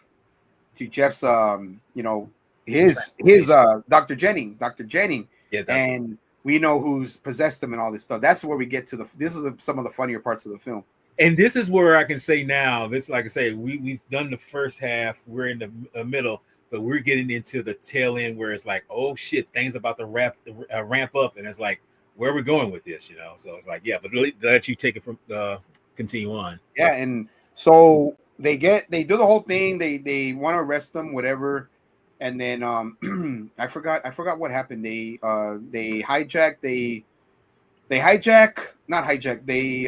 fool one of the cops and thinking there's a fire. Oh my god, there's a cigar. Oh, fire in a fucking trash can. Fire in a trash can. I'm so scared. Like I said, bro. But he takes the bait, and then freaking Beverly takes his gun, and then Howard jumps on him, and he whatever. Give me the keys to the cuffs. I got the gun. And then this is where they hide underneath the stairway, and then it's okay. He escaped. He's 3'2", 3'1". He's like 3'2". Thank you. Very much. Yeah, exactly. And then we get to the part where they start saying, okay, well, he's dangerous, this and that. Shoot to kill. And then they're like freaking out. He gets the gun, he throws it in an oil can, and he's like, okay. They're like, okay, so now we got to be careful. So now they're fucking scared because if they're gonna fucking shoot him, they don't want to get shot. Yeah. Especially a duck doesn't want to get shot. So they go around. They go towards somewhere in the facility where they still have the spectroscope, and then they find Dr. Jennings, who actually survived. He actually survived, but no burns, nothing. No burns. Right. No burns, nothing. He just had his goggles on. And then he said there was a tremendous explosion. We don't know what happened. We try to do the whole thing where we try to calibrate the spectroscope to try to take you back, send you back to your dimension or your world, whatever. And something happened, and then he starts saying, oh shit, are they after you? Yeah, the shoot to kill sounds serious. And he said, yeah, see, the cops are here. They're probably gonna fucking blame me because none of this was authorized. Yeah, so none of that work was authorized. Like, fuck, they're gonna blame me. And he looked like he would have taken full responsibility for it, but but they're like, you have a car, we got to get out of here. And that's where he starts sensing the pain, starts sensing all the shit of, the dark overlord of the universe has possessed him. So they start driving in that Jeep is old school, bro. Like that Jeep, I saw those all over the movies, man. And they're driving, who knows where? They have to go somewhere. They were supposedly going to go to a hospital, but that shit went out the window because he couldn't drive. He can't drive. Yeah, exactly.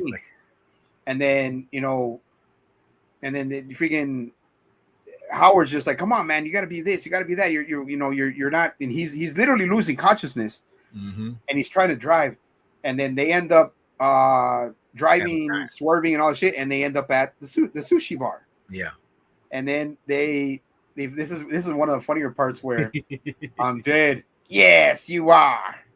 And then I'm not jetting anymore. The transformation is complete. I am now someone else. And this is where Howard goes. One of the funniest parts. This is where Howard goes like, the transformation is complete. And he's like, oh, like a sex change, you mean? And I'm like, that sarcasm is like, holy shit. Like, he's sarcastic. Even in a serious situation, he's still sarcastic. and this is where like, okay, we need some coffee. He's like, you need some coffee. He's like, okay, let's go. They go down, they go in, and they sit down. And even in the new Dark Overlord that possessed Jenny's body is like, ruff, ruff. He's always grunting and everything. And this is where the girl with the glasses comes like, wow, your kid's costume is really radical. and he must love your kid must love it. and Howard's like, yeah, I'm really attached to it. Yeah, exactly. And I gotta say, but you know what? Now you bring this up, I'm thinking the comedy kicks in a little bit better in this towards the end for some reason, because I guess maybe more things are coming into play with what his surroundings is, and then it's like Dark Overlord doing his thing. It's like, yeah, I think it's kicking in right now. Like, I'm just like, oh, okay, what do we got? Okay, well, it won't take that much longer. So they're talking. They order their specials, beers, whatever, and then that's where the monologue of the Dark Overlord starts saying that's why you were brought here, because of all this and that. You were brought here before I was, but then they summoned me and got me from a demonic dimension called Summonus. And I'm like, okay. And he's like, all right, so what brought you here brought me here, but me, I have an agenda. And I was taken from a dimension where I was closed off and I was in prison. So now I know how to get out. So I'm gonna bring all of the other Dark Overlords. He's like, ooh, okay. And then Howard's still like, oh, Howard's still fucking sarcastic with all this shit. He's like, no, you're not, bitch. A small universe. I'm going home first. Going home first. Then you can do whatever the fuck you want. But yeah, but it's like, yeah, give me that code key. That's my ticket home. And he starts showing off his power. And then it's like, this is where like all the shit starts happening. They bring him the special with the eggs, and he freaks the fuck out, bro. He's like, what? I brought your specials. What's wrong? He's like, I don't know, dog. It's like, what's white? Oh boy, and freaking and always reminds me of my birthday. The eggs. Get him out of here. Yeah, and then it's like, guys, like, just bring the beer. And this is where the shit starts getting real. And then I think some fucking truckers or whatever come in and they start harassing Howard and Dr. Jennings, whatever. And it's like, oh look, this is a ventriloquist, and this here the dummy. Oh, go ahead, say something, dummy. And I was like, I don't think you like what I say, bozo. And he's like, did you make him say that, jerk off? And yeah, this is where the whole chaos starts. And then he started telling shit to Howard, and Howard starts speaking like fucking. He literally picks fights, bro. Almost all the time. He literally picks fights. And then they take him now. Now he's outnumbered. Now he can't do his quack foo and all that shit, So he's outnumbered. And they literally grab him and they get him. And freaking Jennings is just there like watching. He's like, and this is where Beverly says, he's my favorite duck. He's like, you hardly know him. Yeah. And then they start, now they're going to start seasoning him. They're going to fucking literally butcher him right there. There, everybody. And then he's like, Jennings is like, hey, you don't want to make my friend angry. He's like, why? Because he's one of the Dark Overlords of the universe and he'll destroy you, me, everything. And they start laughing. He's like, well, they start laughing and he's like, yeah. I didn't buy it either. I didn't buy it myself either. Hey, you want to know the funny thing? During this time, when they're gonna do him up and everything, Beverly said, "Oh, I hate violence. You got to get up in there and beat him up." It's like, really? You just said you don't like violence, So, but yeah, yeah, she doesn't like violence, but she socked the hell out of dude in the beginning. Yeah, but yeah, and then they go. And they're starting to season him. They're seasoning him. They're freaking, about to chop his head off. They got the freaking cleaver and everything. They start laughing. And then he says, needs the code key. And he's like, and then Beverly says they got Mr. Code Key. And then that fucking lights him up, dude. And I'm like, it's like, go ahead. No, I was just going to say, that's like, this is where you say that, what's to say? Like, it was at this moment that they knew. So yeah. And he gets mad. He starts doing shit. He cuts Howard loose. People start trying to attack him. He freaking wreaks havoc all over the kitchen. He's like, if you can't take the heat, get out of that kitchen. Yeah. And he did a great job as that character, the Dark Overlord, bro. He Yeah. switched his voice, his mannerisms, his like he's a great actor, dude. Jeffrey, what was Oh it? yeah, Jeffrey Jones is a really Yeah, dude. I mean, too bad he passed away. Like what, 20 years ago, I think. Not that. I don't know. I mean, that's a good question. I mean, I thought he was still alive, but I mean, he might be. He might No, not he be he alive. passed away, man. He passed away like years ago. Okay. I didn't realize that. No. He's still alive. Jeffrey He's still living. Jones? Jeffrey Jones is still alive. Yeah. Yeah, he's still living. No, no, He's just because old. because he wasn't he in He was in wasn't Ferris Bueller. Day off. No, he's still alive. That's what I was saying. I mean, like he's dead. I didn't think he'd die. You know, I would have heard. Trust me, I would have heard if he had passed away. who was the one that came out? Who was the one that came out in Beetlejuice? That was him too, right? Yeah, he's in Beetlejuice too. Yeah, he's in also Beetlejuice. Oh, okay. So I thought he passed away. No, yeah, he passed away. I mean, like I say, if he had passed away, I mean, I must have overlooked it. But no, Oh, then I must have done something different. I must have. Yeah, that was my bad, my fault. No, that's fine. That's yeah, like you say, it's good to know that the information comes out to make sure. Yeah, like he's a great actor, bro. Great actor. I think he took a long break off, but he's already 79. Shit, he's gonna be 80. Yeah. So yeah, so he does a thing, messes everything up, and then they get the code key, but then Howard and Beverly trying to get away, and he's like, and then he says, he's like, going somewhere. So, yeah, without you, he's like, so I like that's why I'm like, it's great, dude. It's a great a character and a great scene, and then this is where he takes Beverly, beats the shit out of, not beats the shit, but literally freaking hurts Howard or whatever. And then takes the fucking semi truck, and then takes Beverly, starts running out of freaking energy, and then almost runs over Howard. And then he gets one of the tentacles from his mouth, and he actually puts it in the lighter, starts getting energy. Oh God, yes. And that was a good scene, bro. Like for practical effects scene, man. And even the dummy, like the dummy they used for him, dude. Yeah. Look, I couldn't, when I was a kid, I couldn't even have noticed. I couldn't either. I mean, I mean, then I couldn't really tell, but I mean, as you get older, it's like, oh, okay, I can see the switch, but I mean, it was still good for his time, Yeah, but yeah, dude, what do you call it? It gets to that point where they got to go to Dynatechnics, and then this is where, but he's got to stop. He's got to stop first before he does that. He's got to make a stop, and then this is where Howard tries to find Filzy, who has also been arrested, and then he gets Filzy out of the car, and then they find that small aeroplane. I forgot what it was called. It's I can't forget, and that's what I'm gonna say. I can't remember what exactly it was, but yeah, they get this. I just saw it. I think it's a Aerolite or something like ultralight. Yeah, Aerolite or something like that. Let me just hold on. Let me just look it up just because that's one of the craziest freaking scenes, dude. Like that ever happened, and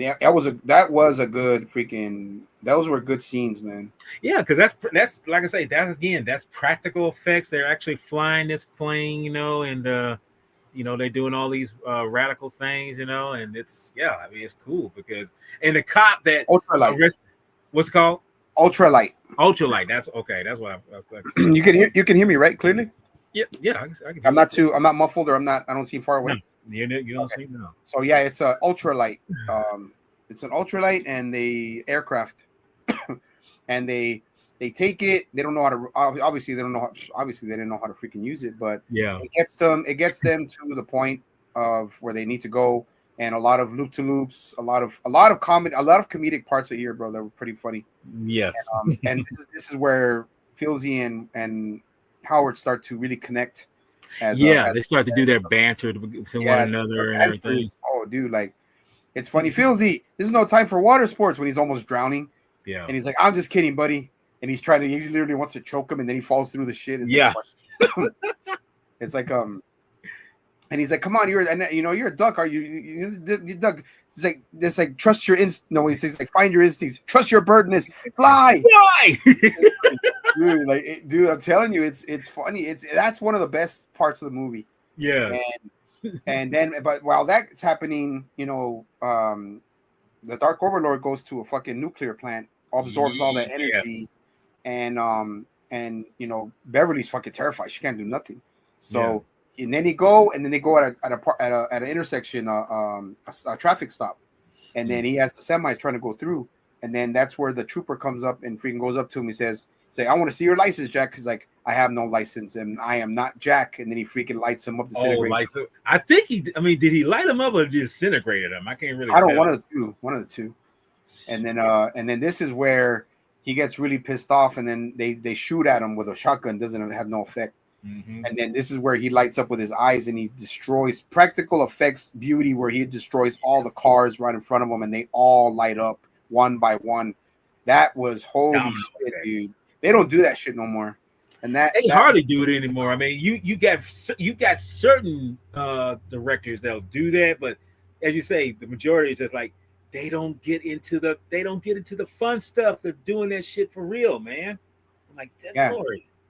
And then that was great. And then that's where they're almost heading towards where they got to go. And then we go back to Filsey and Howard, who on the ultralight, the ultralight spacecraft, and I mean a spacecraft, aircraft. Yeah. And he's like, look, no hands. Like, that's funny shit, bro. Right. It's like, yeah, death from the sky to all duck right. hunters. Yeah, that's what I'm saying. He was Tora. And look, I don't know if you caught that.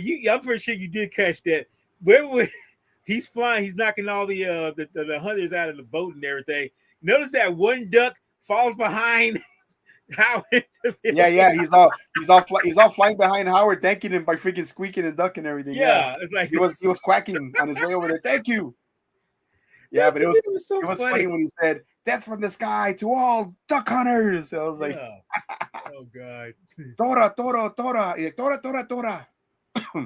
And that was funny shit, dude. And then they land back and they get shot. They shoot the freaking air. The back. And then the gas. I guess a gas tube, and then they have to freaking Filsey has to put it back in, and then they're doing a loop to loop while that shit happens, and then freaking almost drowns and everything.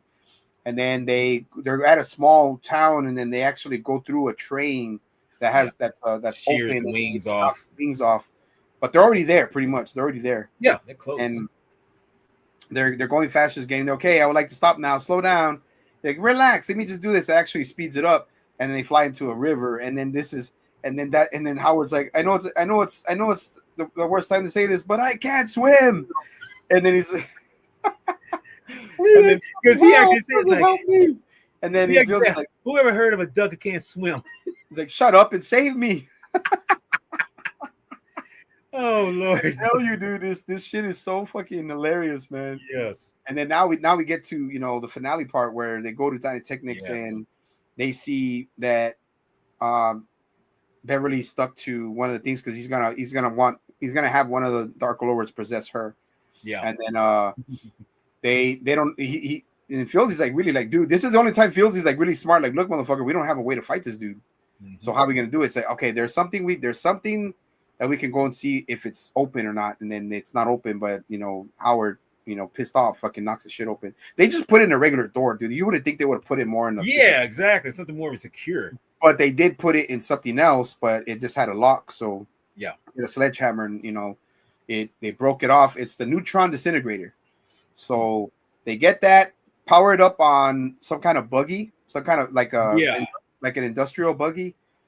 And then this is the whole point where Jennings is in the process of, doing all of the calculations to put the what do you call it? To put the satellite facing where he wants it to go. Shoot it the satellite of the spectroscope. And this is where the shit gets real. And then Howard, man, always having to be so freaking like, always check everything. They put on the buggy and then he pressed the button where it's the accelerator and he freaking opens, like blowing their whole cover, trying to get up to him, like, quietly. Yeah. And, Beverly's like, Howard. I'm like, oh, come on, Beverly, be a little bit scared. Yeah, right. Yeah. and then this is where the Dark Overlord is like, oh fuck this guy again, and then they're trying to find the buggy, you know, because it has the weapon on it, and then it crashes into a corner, and then this is where the Dark Overlord, you know, aims at them, looking at them, and then Filzy's like, Howard, get out of there, run. He's like, I'm not gonna run. He's like, go, get out of here, duck, and proud of it. I love. and it's like you say the little things, people, a lot of people don't, it's like those are the little things, but and then they're like they have no other option. Filzy picks up like a satellite dish, whatever. Yeah. And then the Overlord throws his power at him, and he's using it, and he's actually blocking it and everything. He's like, and then but before that, like Filzy's covering himself, and you just see Howard's face go, yeah, and he covers it, and then he blocks it, literally blocks it, but he gets, you know, a little bit lit up by it, and he's like, Filzy, you saved my life. Are you okay? He's like, terrific, Howard. He's like, no, it won't start. Try the seatbelt, Howard. And yeah, he does the seatbelt. It starts to activate everything, and this is where they have the light showdown between the Dark Overlord and Howard, and then he powers up the neutron disintegrator, and then there you go. This is when dude, that shit looks fucking I know, badass, bro. Man. I don't care who anyone says. Like, dude, he just 86, bro. For 86, that's fucking yeah, dude, that's fucking amazing. And I'm sure a lot of people have taken, as far as comic books or enemies or freaking or antagonists in comic books or superheroes, took a lot of inspiration from that. They can't say they didn't. I mean, let's be honest. You see stuff like that. It's like they say it's a cheesy 80s film, and it's like we're not gonna take like that you took some inspiration from it. I bet you did. You know. And then we get to the part where and I'll pass it back to you after this, where they get the neutron disintegrator is really very powerful, and not even the freaking Overlord can withstand it. Yeah. And he takes him out. Another explosion, and this time it breaks the hold that the Overlord had on Jennings, and he's free from the possession. Yeah. And he's like, oh shit, you know, Jennings, are you okay? Whatever. Yeah, but it's still, I'm fine, but it's still here. He's like, okay, what we got to get out of here. And then I'll leave it to you now from that part, from now to the finale. Because this is like I say, oh boy, the third act. See, that's one thing about movies like this. She's like, oh, you're going to have a good third act. I'm telling you right now, this third act kills it. You know, I mean, yeah. Is it cheesy? Yes. Is it, you know, totally over the top? Yes, it is. Is it 80s good cheese? Man, does it wrap up. Well, it's that mozzarella. It's that mozzarella good cheese, bro. It's that definitely good cheese. But it's that good cheese. We are revealed to us that the true form of what the Dark Overlord really is, and it's a moment where it's like it's sort of creepy. Well, I don't want to say sort of creepy. It is creepy. Where it starts out where you think that that's what it looks like because he's lifting up in the back of it. You know, that it looks like a face. Yeah, a little bit from the behind, but when you try and see the face, I mean the front of it, it's like, oh, that's what it looks like with the mantricles and everything. Yeah, and I got to share this. Well, not so much share, but this is the moment where, you know, the Dark Overlord, you know, where he's in his prime and he's shooting at Howard, trying to get on the buggy and everything. But this is what I wanted to share here. This is just a quick behind the scenes look on the special effects of the puppet that was used on this, you know, because this is stop motion. This is for computer graphics was here, but it wasn't in its infancy. I mean, it wasn't in its like prime or like really being done to the efficiency that it is now. This was the good shit back then. This was the good shit, a pure shit. And the guy who's animating, and you probably recognize him, that's Phil Tippett. He's very well known in the stop motion arena. You know, he doesn't do it much anymore because, well, there's not much for it anymore. You know, but can I just add, like he was inspired and did work like Harryhausen. Yeah, exactly. I mean, like Harryhausen before, Willis O'Brien influenced Harryhausen. So you know, it's like I say, one took the torch. another one takes it, and it goes from there. But yeah, Phil Tippett did much of the stop motion on the. Well, it must not like much. He did all the stop motion on this picture. It was badass shit, bro. Badass shit. Dude. But to getting back to this, this is it leads to this war where they Howard and the Overlord are battling. But in the midst of all this is funny how the powers of the Dark Overlord, we don't really know what the power level or what it specifies and what it does. But he sees Phil and Beverly standing there, and he shoots them with just a speck of this beam, and it just starts disintegrating them slowly. Yeah, I mean it's dude. If you look at it, it's actually more of a painful, because it's breaking them down to the atom. They're breaking them down to the molecule, man. It's like they're in a painful mode, and while all this is happening, he kind of shoots them again a little bit, to say that, it's like, I'm making sure that y'all ain't going nowhere. And in the midst of it, Beverly says, Howard, it's just painful, She's screaming, bro. She's screaming. This is where you realize, like, okay, this is when shit really gets real. Like, we already got this thing right here, fucking things up, and everything, but it's real now. It's like, no, this motherfucker, he ain't taking no prisoners, and he's making sure that if he's gonna kill anybody, I'm making sure you die, And in the midst of all this, while this is done, the old trope of how long? Because we remember when he activates the gateway. Yeah, I will say a gateway. It's like I think 4 or 5 minutes until 4 minutes. Yeah, 4 minutes. Yeah. So all this is going. All hell is breaking loose. We might as well just say that all hell's breaking loose. So, he's trying to divert from the Overlord, because he got him one time, tangled in a like a thing that comes out of his arm. Out of his hand, and it's a tentacle and grabs him. But feels it gets tossed it to him and slices it open, and and slime and all that stuff. But anyway, all this is going down. Phil and Beverly are pretty much disintegrating. The machine is like counting down. It's getting down to ground zero. All this is going down. So once this happens,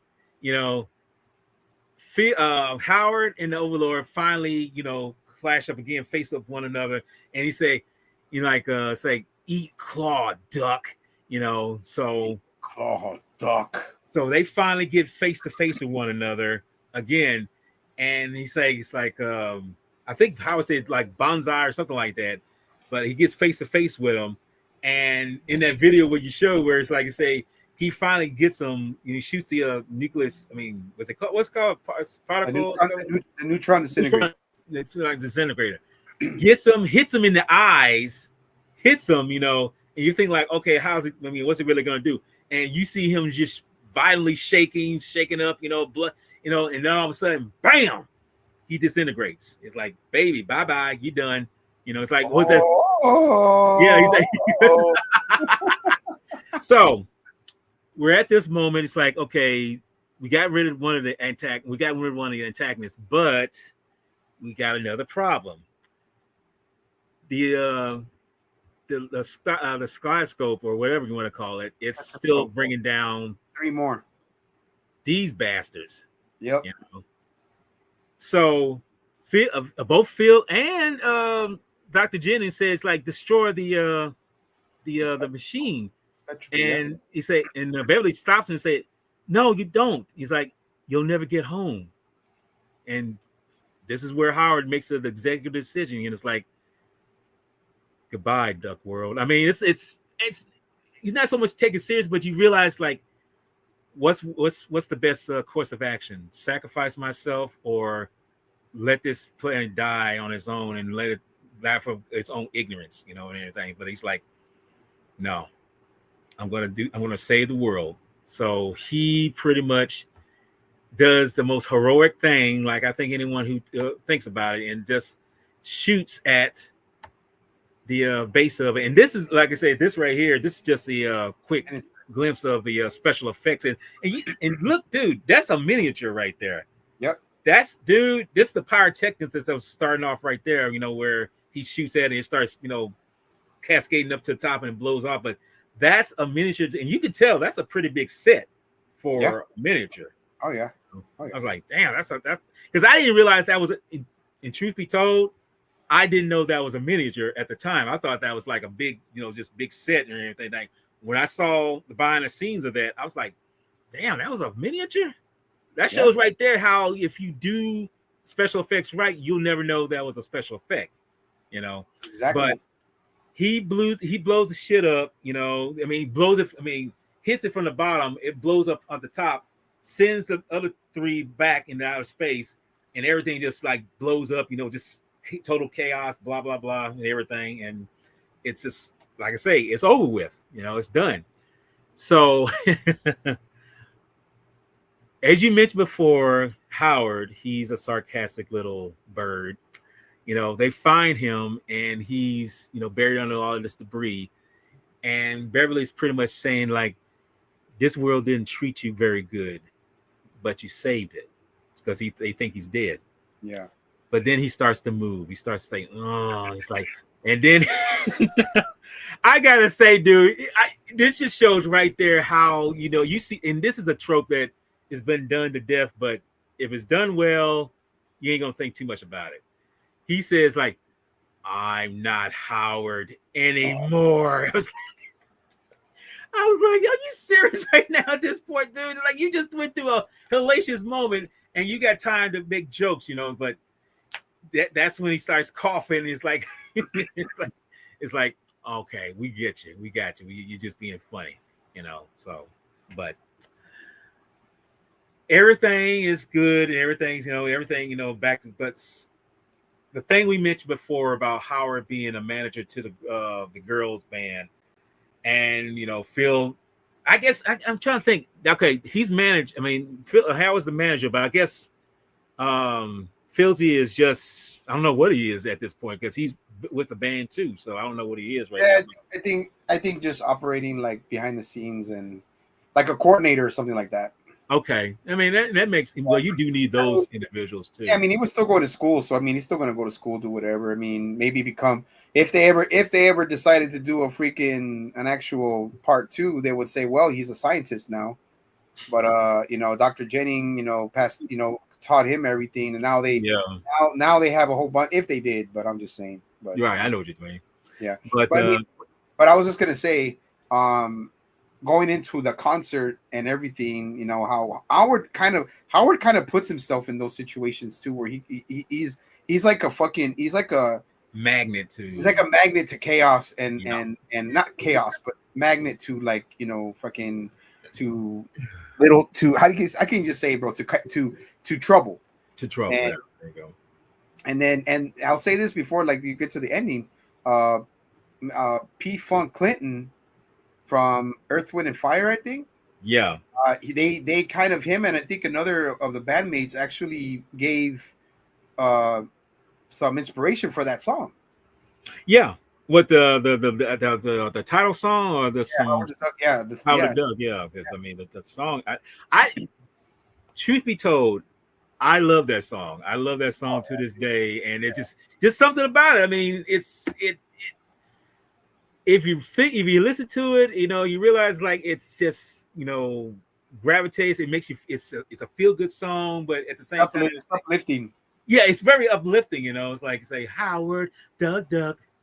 No way, it's just a feel good song, you know. And then you see them playing the song on the stage, you know, doing rocking, and Howard's going back to his roots, you know, going back to what he loved to do, you know, rocking on and everything. You know, it's like you never would think a duck could do the Chuck Berry or anything like that. But it's but I kind of, somehow that doesn't surprise me that somebody from another group would have inspiration for that song, because it sounds like it's a more of a funk-ified kind of song to begin with. So them singing it, and she's singing it herself. She's the one singing on the actual record, you know. So it's like, yeah. So, but everything's working out. Everything's going the way it should. You know, they're in this big hall. They're in this big arena, you know, and everything, and they're just rocking out. And Howard just taking again, quote unquote, taking taking something like this duck to water, and everything. And we see that Howard and Beverly, just sharing their feelings, when lights, the camera goes black, and the movie ends. Pretty much self-explanatory. Is one of those so-called Disney, fairy tale endings. In which, if you think about it, this movie is science fiction, but it's kind of a fairy tale to a degree. Yep. Yeah, I mean, it just absolutely, dude. It's it's a great film, dude. That like me and you, like people who've loved it since childhood and since teenage years. It's something that you'll always remember, something you'll always take with you. And is it, like I said, we go again, is it off the walls? Of course it is. Is it fucking bonkers? Absolutely. Is it one of the best movies? Not at all. But for me and you, it is. It's fun, high action, funny. It's got its satire, but it's got its it's got its serious moments. Yeah. The music is good. I mean, it is a PG film, which is probably for kids, but still, it's got a lot of adult. It's adult. It has a lot of adult elements in it, and but that's what made it good. That's what made it great for me. It still has a cult following, of course, but it's like it's just a great film, man. It is a feel good kind of film towards the end, and it's like you're having a bum day. You want to turn your brain off. You want to watch some really good cheese. Yeah, that's there you go, man. You gotta get that Gouda, man, because this is one of because you can't always be watching fucking serious movies all the time, dude. You gotta how you gonna escape from escapism if you're gonna watch something serious that's actually connected to real life? It's like no. But yeah, man. But as far as that, the film is, dude. I don't give a fuck. Like I said, I don't give a fuck what anybody says about this movie, dude. I'll still love this movie. If somebody were to fucking tell me that movie shit, well, you know what? It's good shit. So, and I don't give a fuck what you say. And it's just like I said, it goes to my childhood, bro. Godzilla. It was Godzilla, and then it was Castlevania, and Howard the Duck, and then Pee Wee Herman. Oh yeah, it's all those films from my childhood that I enjoy to this day, that I love. And no, it's science fiction. It's a little bit of everything, but it's more science fiction. But I love it, man. 10 for me, 10 out of fucking 10, bro. Okay, I was gonna ask you what's your rating on that, but you say 10 out of 10. Okay, that's you know what, and I think that's the only reason why I would probably give it a higher rating too, because like I say, you see it back then as a teenager. For me, I was 17 when I saw it, so it's like, it's like it's goofy, it's over the top, but why am I liking this movie so much? Because it's like I still like it to this day. I've even had purists tell me it's like, well, you know what? I actually have a soft heart for this movie. This movie is actually pretty well made in terms of the special effects, and everything. Is it, like I say, is it going to win anything? Which I should mention, it did win some awards, which are Razzies. It won Razzie Awards for, I think, Worst Picture, if I'm not mistaken. But you know what? I think it's worth. I think it's worth that, because at least it shows that it earned its place of knowing that it's bad, but it's a really good bad. And so I can say now, I can give it a 10. Because. No, go ahead. I mean to interrupt. I was just gonna say, you mentioned before when we started, there's far worse movies out there, way worse than this film. And I've seen those films, and I'd be damned if you're gonna tell me that this film is not better than that one. Because if you say it's not better than, you say this film is better than this, I'm like, I don't know what you're smoking, but I want to taste of it, because it's like this movie is way more structured than that shit. Some of this shit we see. The like you said, the good thing before we call it, like it's a movie that does have structure. Not the kind of structure that people wanted, maybe, or the kind of structure that people expected. But I think the people who made it did not intend to make it to be the best movie. Right. I think they just wanted to do something they wanted to do.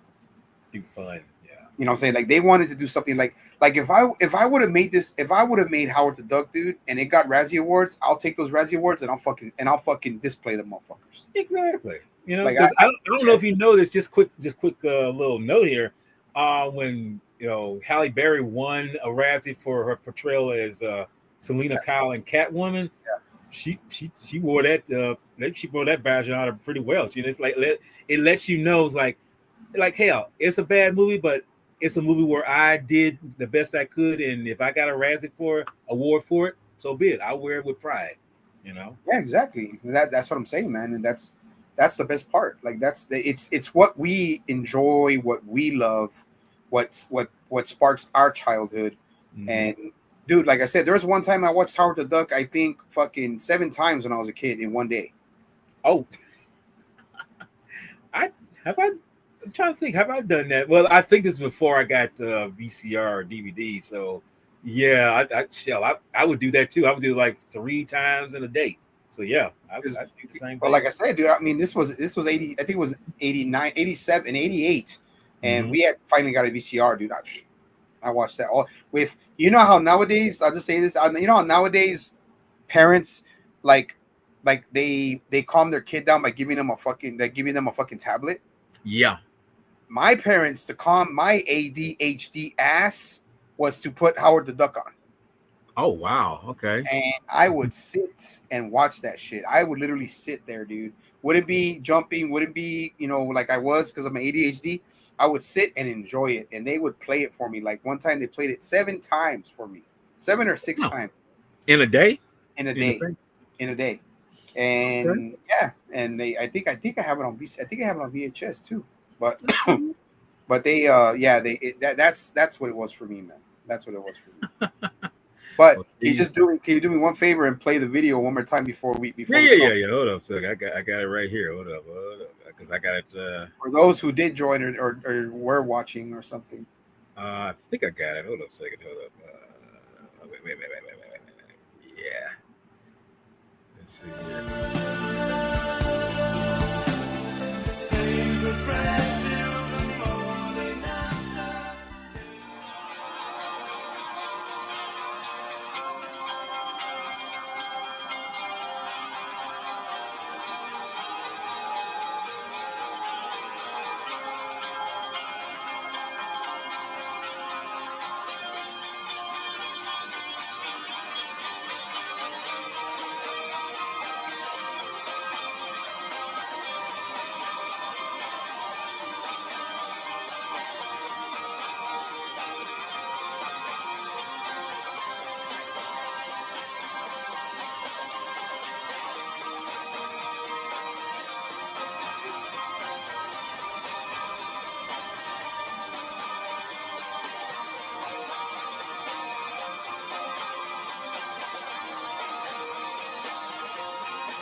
I mean, come on, man. I mean, yeah. I mean, look here, whoever's watching, you got to really realize that me, sci-fi, we this is the shit that we love. This is the stuff that just this. I think this is the things that make you realize if you have an imagination, you just have that in your gut in your bottom, tempo right there. How can you not get involved? How can you not love that shit? How can you not? Yeah, but but I knew you would like it. I knew you would like the video, man. Yeah. I wanted to keep like I said before we finish it, I wanted to keep it like the 80s aesthetic. Like Yeah.